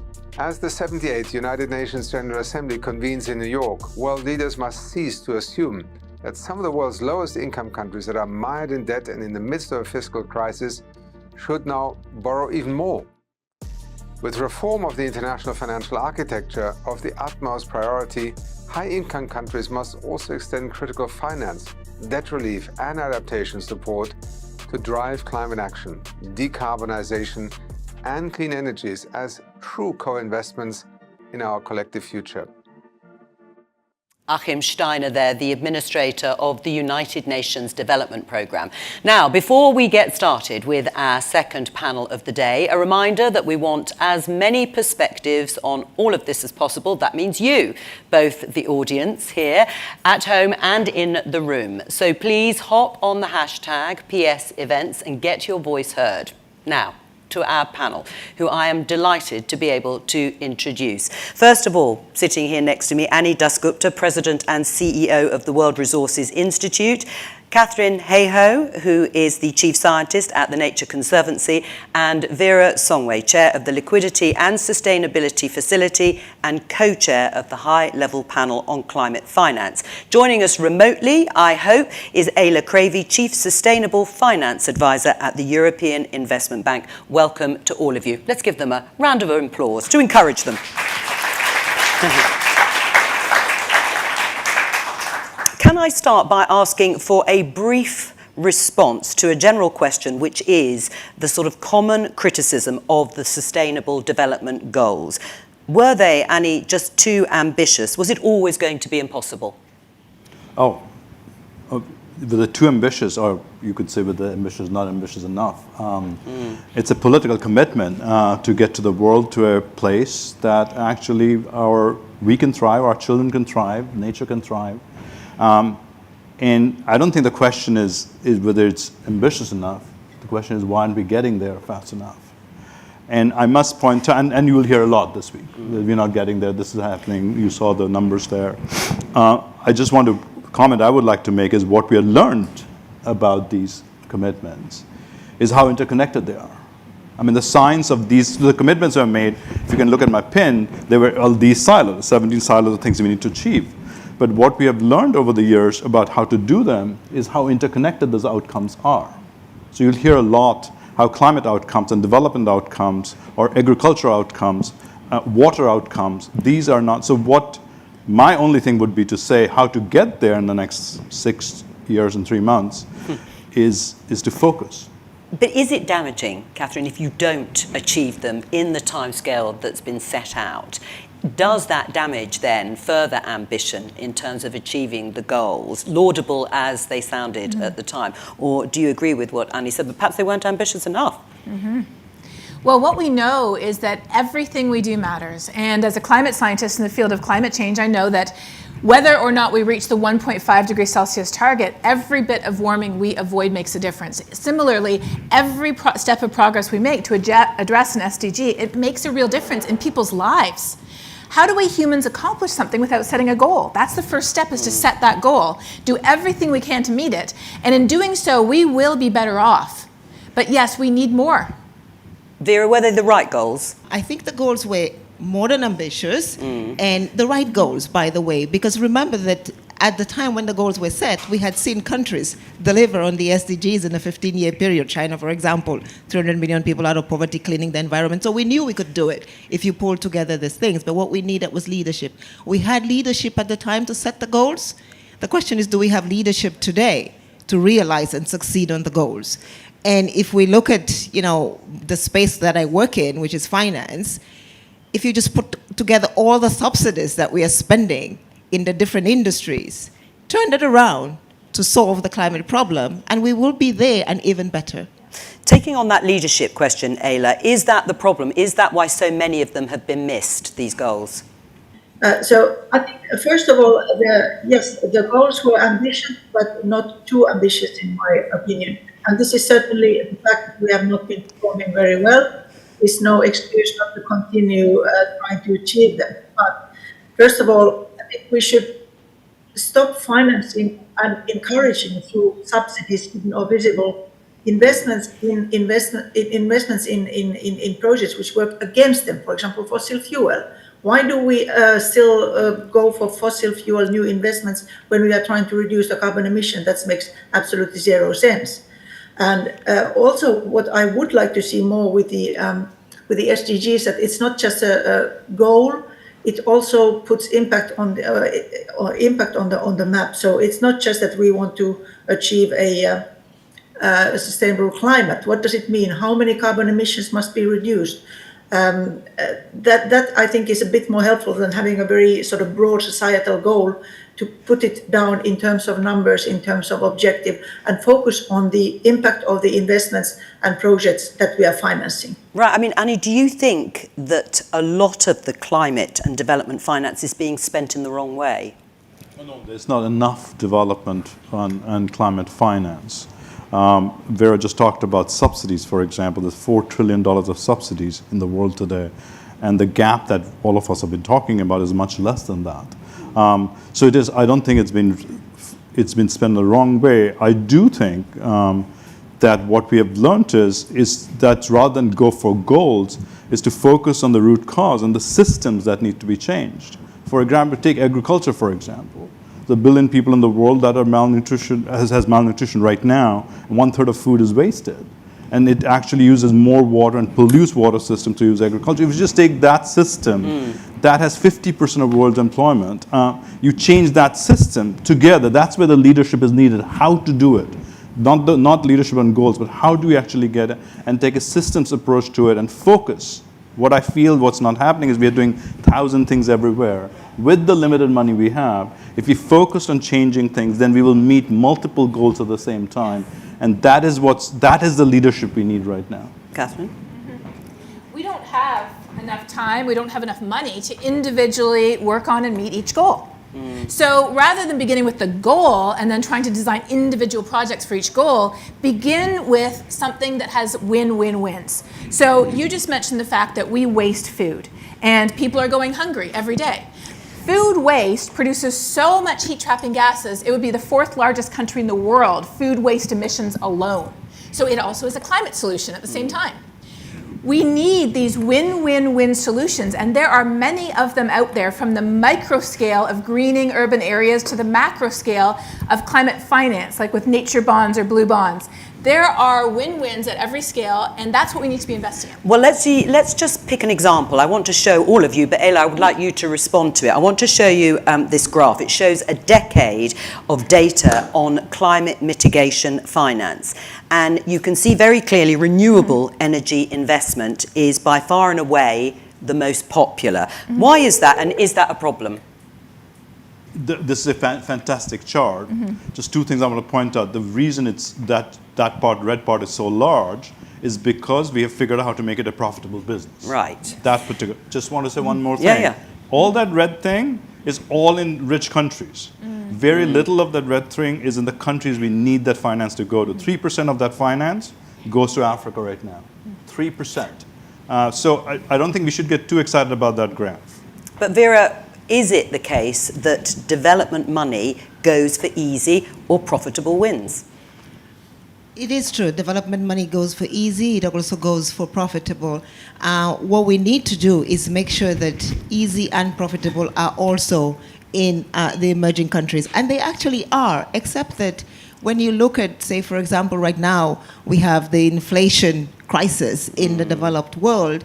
And what that is leading to is huge and expensive cost for emerging market economy projects, which adds to the cost of financing, adds to the cost of de-risking, makes it a little bit more difficult to go there, even if they are actually more profitable, even if there is less defaults in those emerging market environments. But you can understand to some extent the public response, can't you? If you've got soaring inflation, things are costing much more money than perhaps they did 5-10 years ago, that people are going to cut back on the projects that you're talking about. But that's why we need the EIBs and the World Banks of the world, because we need cheaper financing. The moment you have cheaper financing, it is actually better and more interesting to be able to go to EIB and do a project in Egypt than it is to go to US Exim or DFC and do a project in the United States. But we're not seeing that today. So what we need is, one, more information about those bankable projects in the developing and emerging world. Secondly, more concessional financing. In the report that we did with Nick Stern asking for $1 trillion, we are actually saying we can leverage that 1 to 5 if we are actually able to do that, and it's much, much cheaper. And finally, the reason why we need cheaper financing is just if we had inflation go by 1 more percentage point, any borrowing between now, 2021, and the next 5 years is going to cost emerging markets $25 billion for middle-income countries and $2.5 billion for low-income. This is actually what we're asking for to be able to do this project. So it's actually cheaper to put the money in and do the investment as opposed to letting these countries go to the market at higher rates. Do you want to respond to what Vera said about cheaper financing? I can't talk about the pricing differentials, but I think it's really crucial that we also price the loans, we and everybody else, so that we put into the equation the externalities. We have to take into account, for example, we don't have a carbon pricing efficient globally. It's probably a long way to go. But everybody, we do this, and I believe World Bank does this as well. We can count in a shadow carbon pricing and see what happens to the attractiveness of these investments if there is a real carbon price on data. The same goes with the natural capital, biodiversity, and so on. I think this will also make the pricing look much more attractive for the developing countries, because they have a higher share. For example, as somebody said in the previous panel, biodiversity is biggest around equator, and that would play in. So just adding to what Vera was saying, I agree. Going a bit further. Annie, you wanted to respond? I'll come to you, want to say Catherine. one thing about the Vera saying about pricing, and we always talk about there's not enough money and it's expensive in the places, not going to the right place. I also want to point out that the evidence, at least that exists today, that if we did these things, if we built good food systems, if we cleaned up the air, if we actually invest in renewable energy, our estimation is that the economy itself, which is about $100 trillion right now, will be $26 trillion larger. So why doesn't it happen? Exactly. So we have to talk about these are good investments. What's not happening is the transition is difficult. Is actually where we are right now, that there is the outcome is actually very good. I hope our political leaders would talk more about that outcome.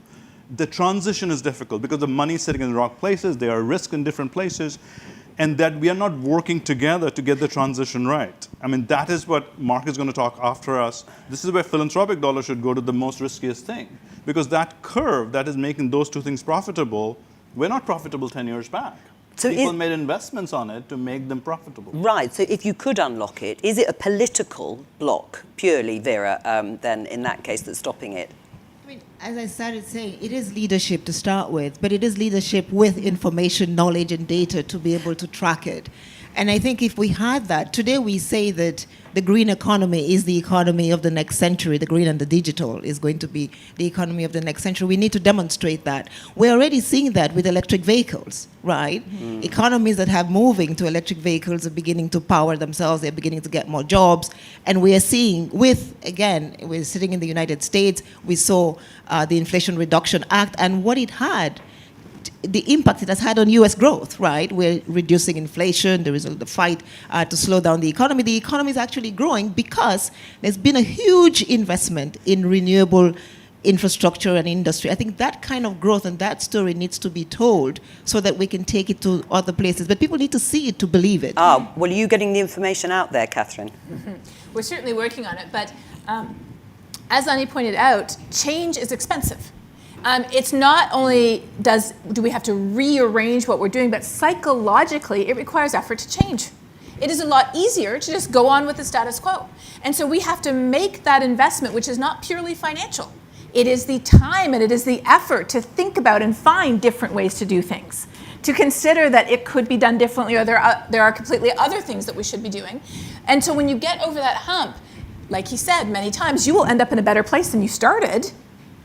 But we have to recognize that it takes that investment. Well, Ayla, one of the changes that is expected this week is an institutional change. Could this help? I mean, big institutions pretty much in any sector can struggle with communication, coordination and bureaucracy and criticisms that we've all heard about the way international development works. And you mentioned, Annie, waste in certain agricultural projects, but there are moves afoot to address that. Let's just take a look at this.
We can sign deals for millions of euros with the best of intentions, using the most sophisticated financial instruments, but what really matters is for that assistance to reach the communities it is intended for. The agreements we've signed with our partners at the UN family draw on our respective strengths and expertise.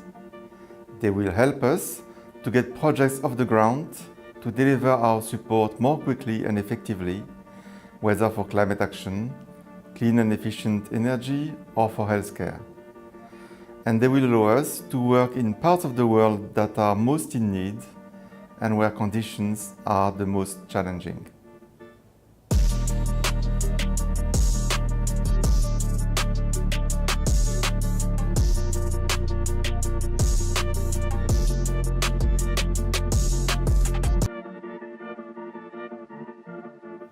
Ayla, it looks and sounds great, this agreement that's expected between the EIB and parts of the UN family, but how, at a practical level, the question was raised in the film, is it going to change people's lives and these projects are going to get off the ground?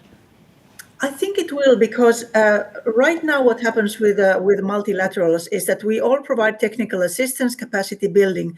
But what tends to happen is that you have somebody first in a partner country who has thought that we will do these investments. And then you go to an MDB, you go to EIB, and they will offer you the technical assistance. They tell you how to do it maybe a bit more efficiently, or so that it has a bigger impact and so on. But what we miss is that few steps upstream capacity building, go on the ground and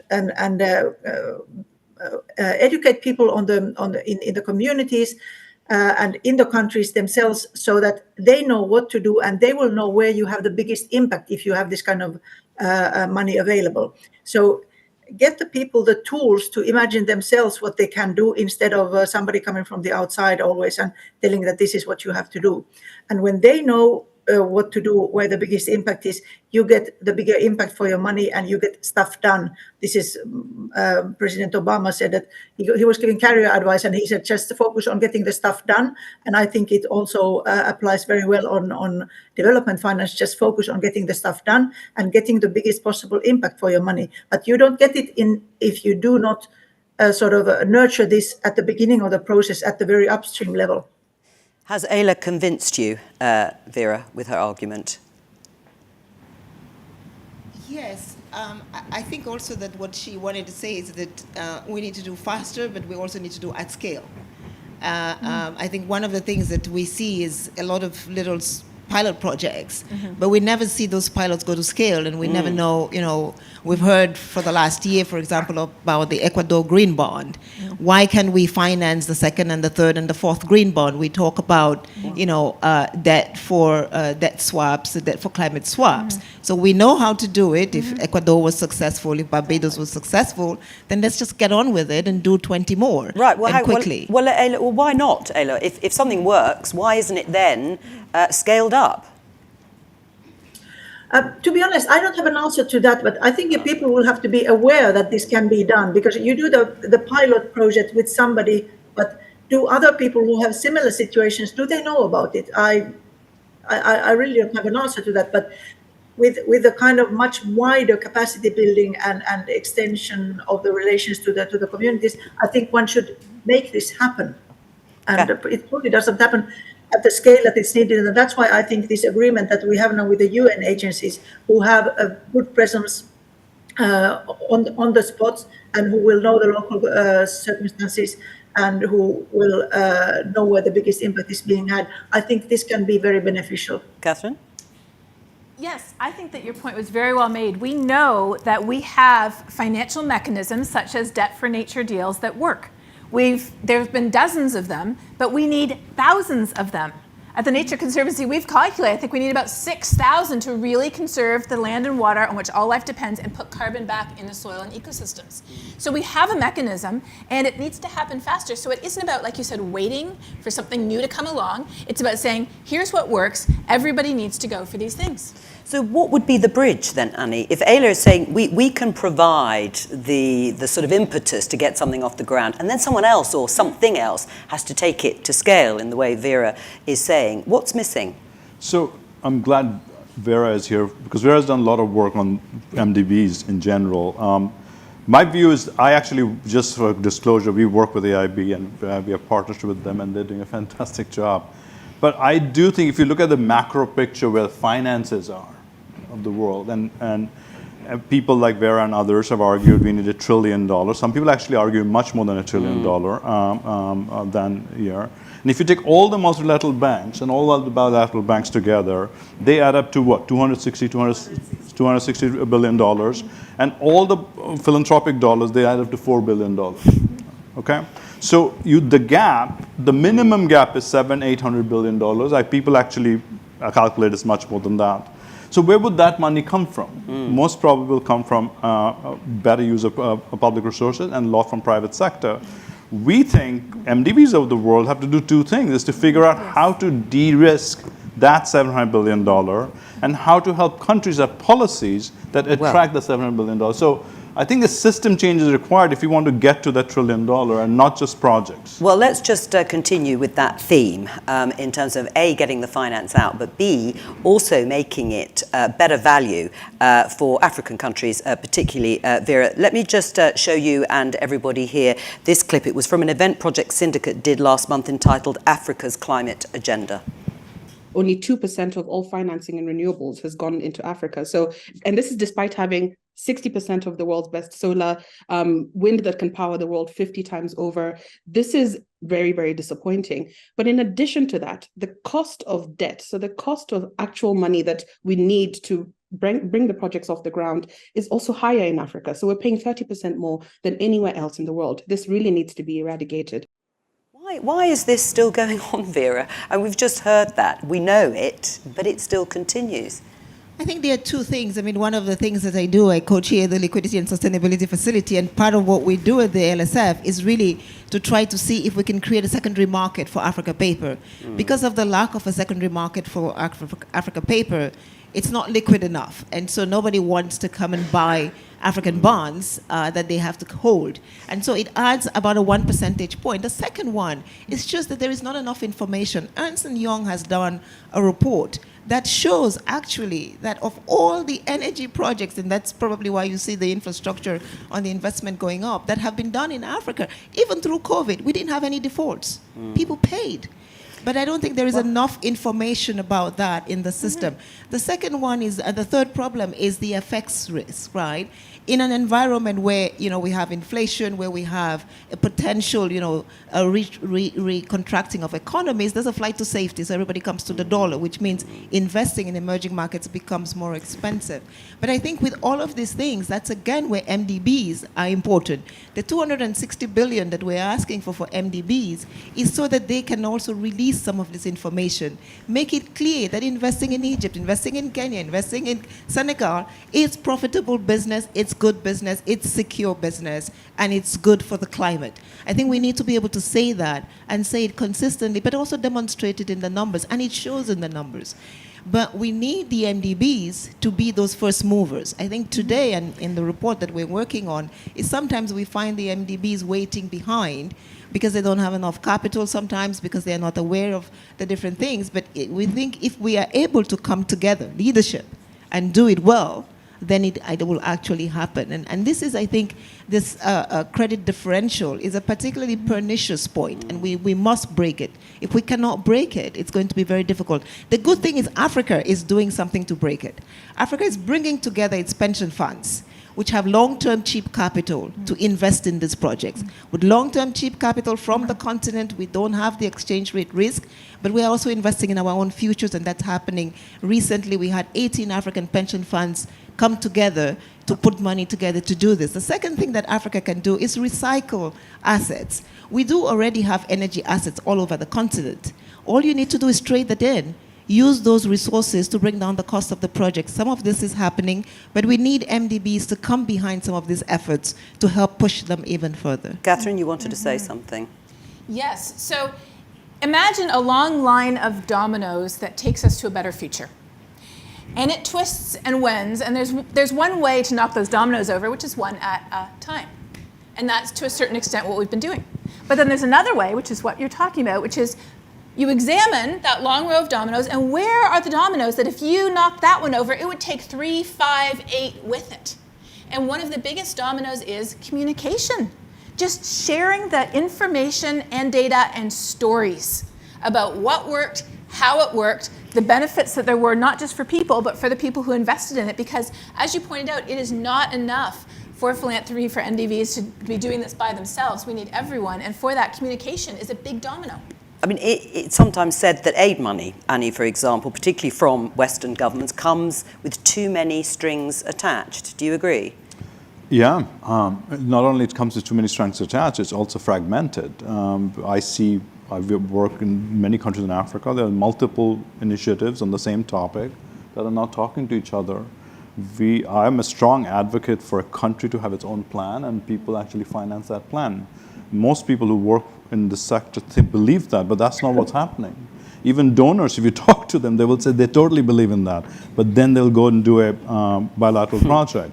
No, it is not aggregated. I just want to point out that donor capital is actually relatively small compared to what's needed. If that capital is not used to actually de-risk the system, we will not get the capital we need. We will keep doing projects. Let's pick up on your point, Catherine, about communication. And in this particular case, a legal case, a battle that was won by a group of young activists in Montana. Let's have a look at the news report.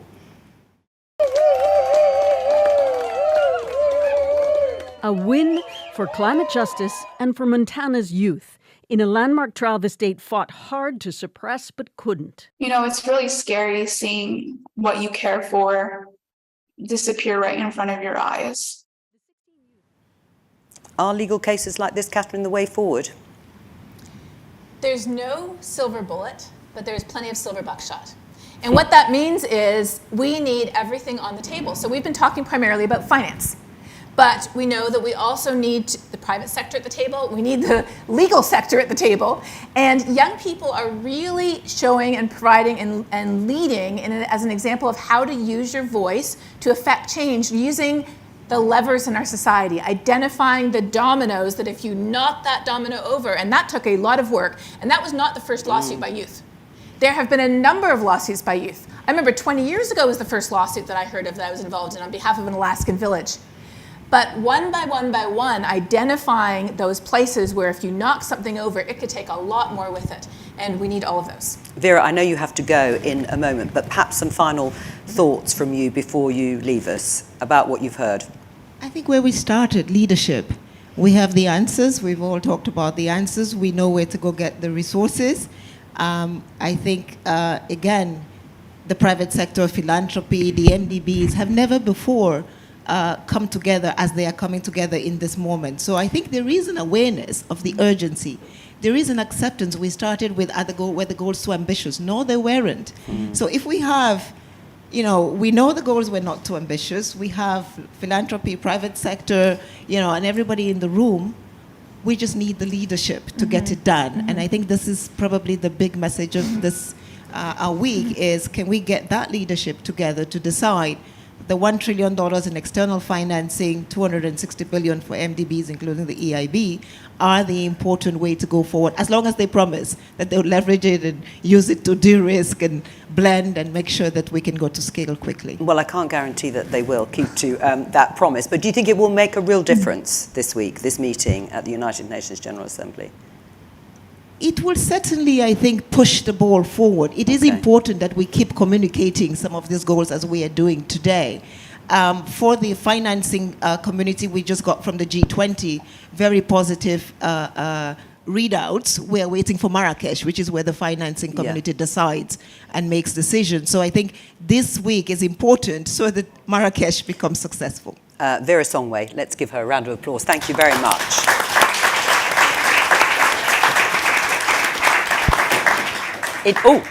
Careful you don't drop that on your foot. It's time to hear from some journalists with their questions. And first of all, we have a question from Ryan McDonald, Senior Editor, Climate, Environment and Resource at the Globe and Mail in Canada. Here's his question.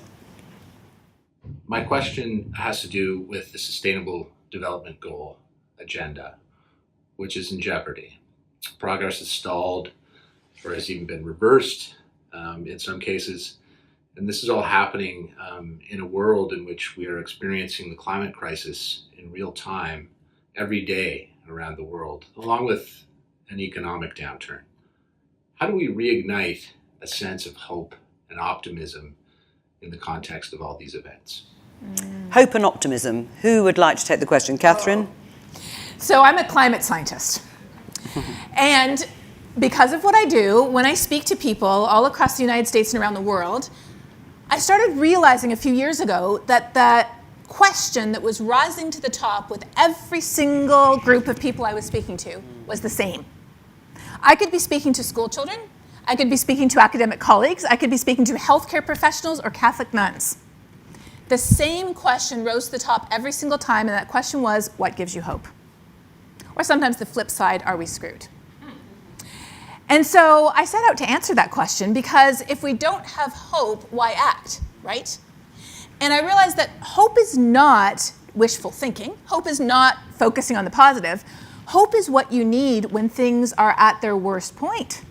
So as he just said so eloquently, and I have to say I love the Canadian content here as a Canadian, as he just said, we are at a bad place, which means we need hope more than ever because we're at a bad place. Hope consists of 4 ingredients: recognizing that we need it, envisioning the better future that is possible if we act, plotting out a path from A to B, and then showing every single person what they can do to move us along that path. That is how we generate the hope. Well, that was compelling in terms of your response. Let's take another question, this time from the audience here. And we have Alexis, who's the managing editor at Sem4 Africa. Alexis, your question. I'm very much focused on African news and current affairs. And with that in mind, I'm wondering about the implications of the wave of coups we've seen recently in West and Central Africa. So with that in mind, I wanted to get your thoughts on what impact do you see these coups having on climate finance investment and development finance? Annie? So I'm not a political scientist, but this is very much as concerned us because we work in the same region, especially in the Congo Basin. And I do think two things that happened at the same time. The Africa Climate Summit that created a lot of positive momentum in Nairobi, and these coups happened in a month's span, actually. I think our understanding from that is there's many complexity in the coups and what's going to happen in the future.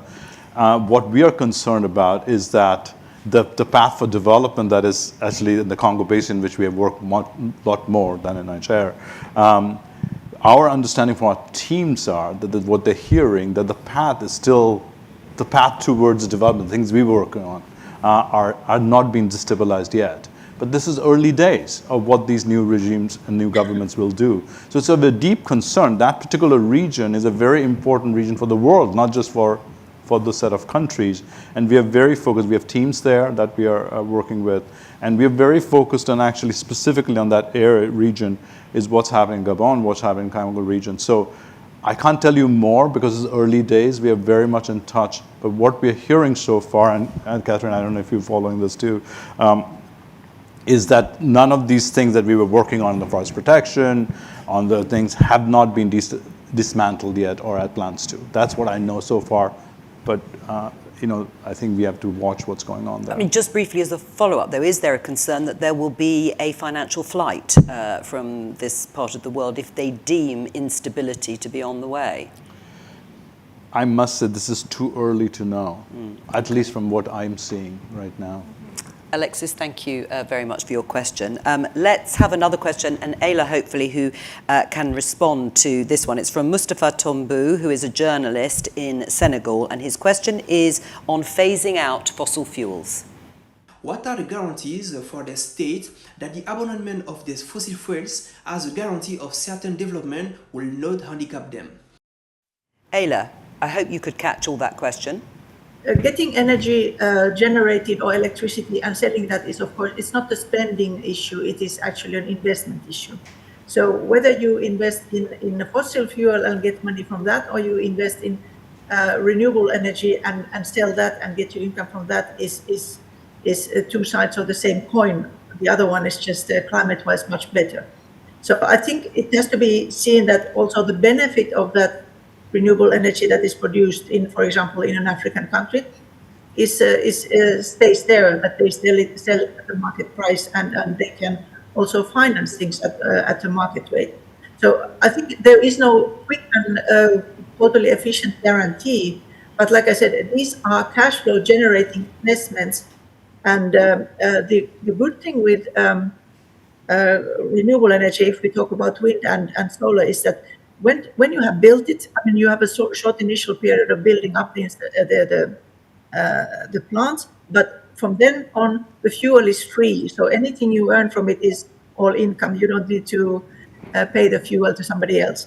So I think one needs to see it as an investment, not as spending or sort of giving up income. And there is more and more demand for that kind of electricity. So I think this is really the way forward.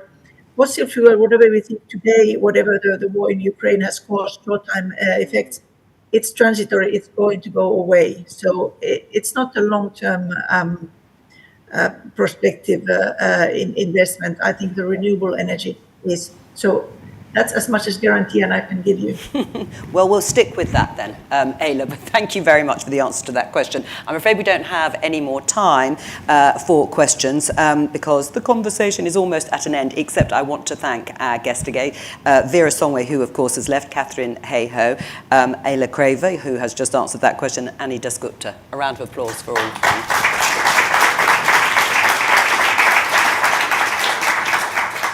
To wrap up today's event, I'd like to introduce Mark Malloch-Brown to come up to the lectern, former Deputy United Nations Secretary General and President of the Open Society Foundations. Welcome to you, Mark. Joe, thanks. Nice to see you. Yes, likewise. Nice to see a lot of friends in the room. Having sort of listened earlier online and having joined that last session, I suppose one or three problems come through as perhaps the core of this. Leadership, leadership, leadership. We might add communications, but I'm really struck, and I'm struck by a veteran of this, having sat through sessions of this kind as head of UNDP, as a vice president of the World Bank before that, as Kofi Annan's deputy later, and in many other roles, in some ways, the failure of the agenda to move forward. I think it's right and encouraging, as Vera said, that philanthropy, the private sector, the MDBs, the UN have come together at one level in ways which confound the past to some extent, but which is still too little, too late. And so we're gathering on the eve of an SDG summit, a halfway point review, and we find that by its 140 metrics, half are not on the desired trajectory to be met by 2030, and a third have stalled or gone into reverse. And for all the encouraging things that we've heard this morning about potential partnerships around additional finance, none of it yet adds up to the numbers that everybody, I think, agrees are needed. We're struggling with a series of interlocked pathologies that hold us back. The first is the one that Bogolo and Laurence in the earlier session touched on, the trust deficit, if you like, the failure of the international system since the Paris summit to come through on the commitments made. And it has its ramifications. It really does look as though the formal adoption of the declaration following the SDG summit is going to get kicked down the road. There may not even be a proper outcome from the preparatory meeting of the Summit of the Futures on Thursday. Now, this is both that general trust deficit, but a second pathology, which is very much a UN one in character. The UN is simply getting bypassed. Its relevance every year less than it was. It was my job to sit on the podium at the General Assembly when the Secretary General couldn't, and see a stream of G7, G20 global leaders pass through to give their speeches. My successor today is going to have a much easier time of it because the leaders aren't here. They're not here. And in that sense, the crisis of relevance of the United Nations is, I think, much bigger than many people want to admit. Those who work in the organization find it an uncomfortable truth, best pushed aside. Those outside don't really notice. And, already the talk moves on to a Marrakesh and the World Bank meetings, to COP, etc. But to the third pathology, which is the thing that the UN does do better than others, which is to collate the whole, to link the politics to the environment, to the development. And here we just see this issue of the bits not adding up, that the scale of the problems confronting this General Assembly, a demographic shift in the world as Africa and other regions grow, others start to literally contract. The extraordinary impact of climate change on patterns and locations of settlement around the world and knock-on effects like migration. The future potential dramatic impact of AI on the structure of employment around the world. And we look to a forum like UNGA for solutions in vain. They're not there. The leadership is utterly and totally missing. And it's not a West versus South or East versus North. It is a reality that today's politics, with the dramatic impact on the amount of democracy in the world, the respect for human rights in the world, that in this very constrained environment, this environment of pinched political opportunity, there are almost no leaders out there with the stomach, let alone the vision, to talk about tomorrow's problems. And when pressed, they will say, well, they are tomorrow's problems. They're not about putting food on the table today, helping the insecurity of our voters now.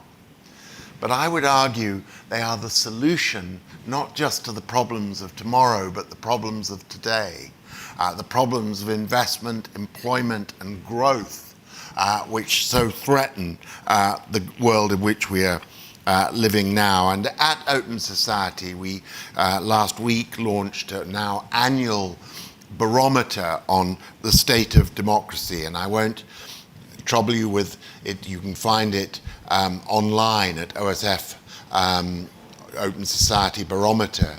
But let me just quickly quote a couple of findings around multilateralism. At a time leaders don't even come to New York and shy away from commitments or putting the bits together, people are somewhere else. This poll, which covered 36 countries representing almost 6 billion of world population, so included countries like China and Russia and many others, we found that 68% of those countries, including Western donor countries, felt there should be more funds to the World Bank. 75% were in favor of high-income countries increasing their overseas aid, and 84% said that lenders should act to help indebted countries. There is a spirit of generosity out there in the politics of nations, democratic, authoritarian, whatever, which is not matched in their leadership. There is a place where this comes together, which is younger people are distinctly more skeptical about the potential of democracy than their elders, because they're seeing it's not delivering. But they're also more skeptical about government more generally, because they're seeing it's not delivering. And so the crisis of relevance that UNGA faces today is, I would just argue, the tip of a much, much bigger iceberg. Where is leadership? Where is the articulation and narrative of a vigorous response to the problems that are clearly mounting and gaining ground all around us? And so to Project Syndicate, thank you for pulling us all together. Thank you for being about communication above all else, not just today, but in your product every day of the year. Because unless we debate these issues, unless we ultimately find leaders willing to step forward and articulate bold change, we're headed down a very large rabbit hole. Thank you very much.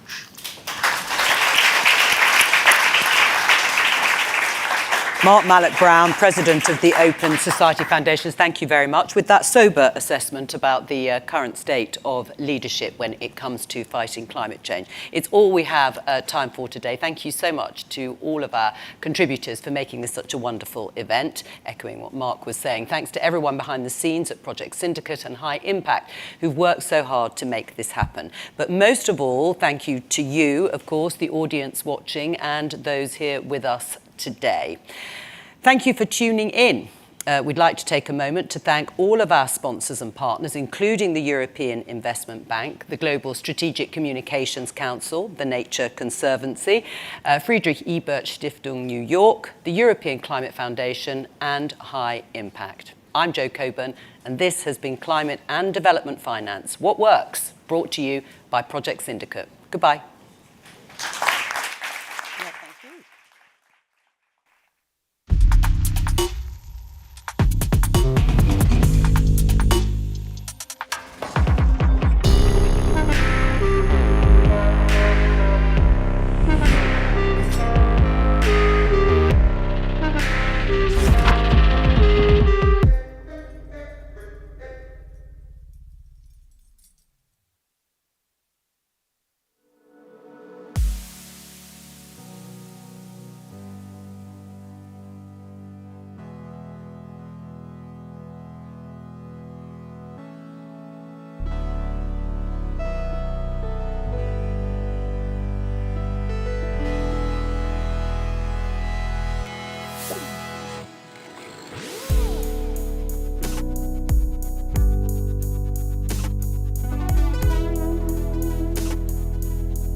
Bye.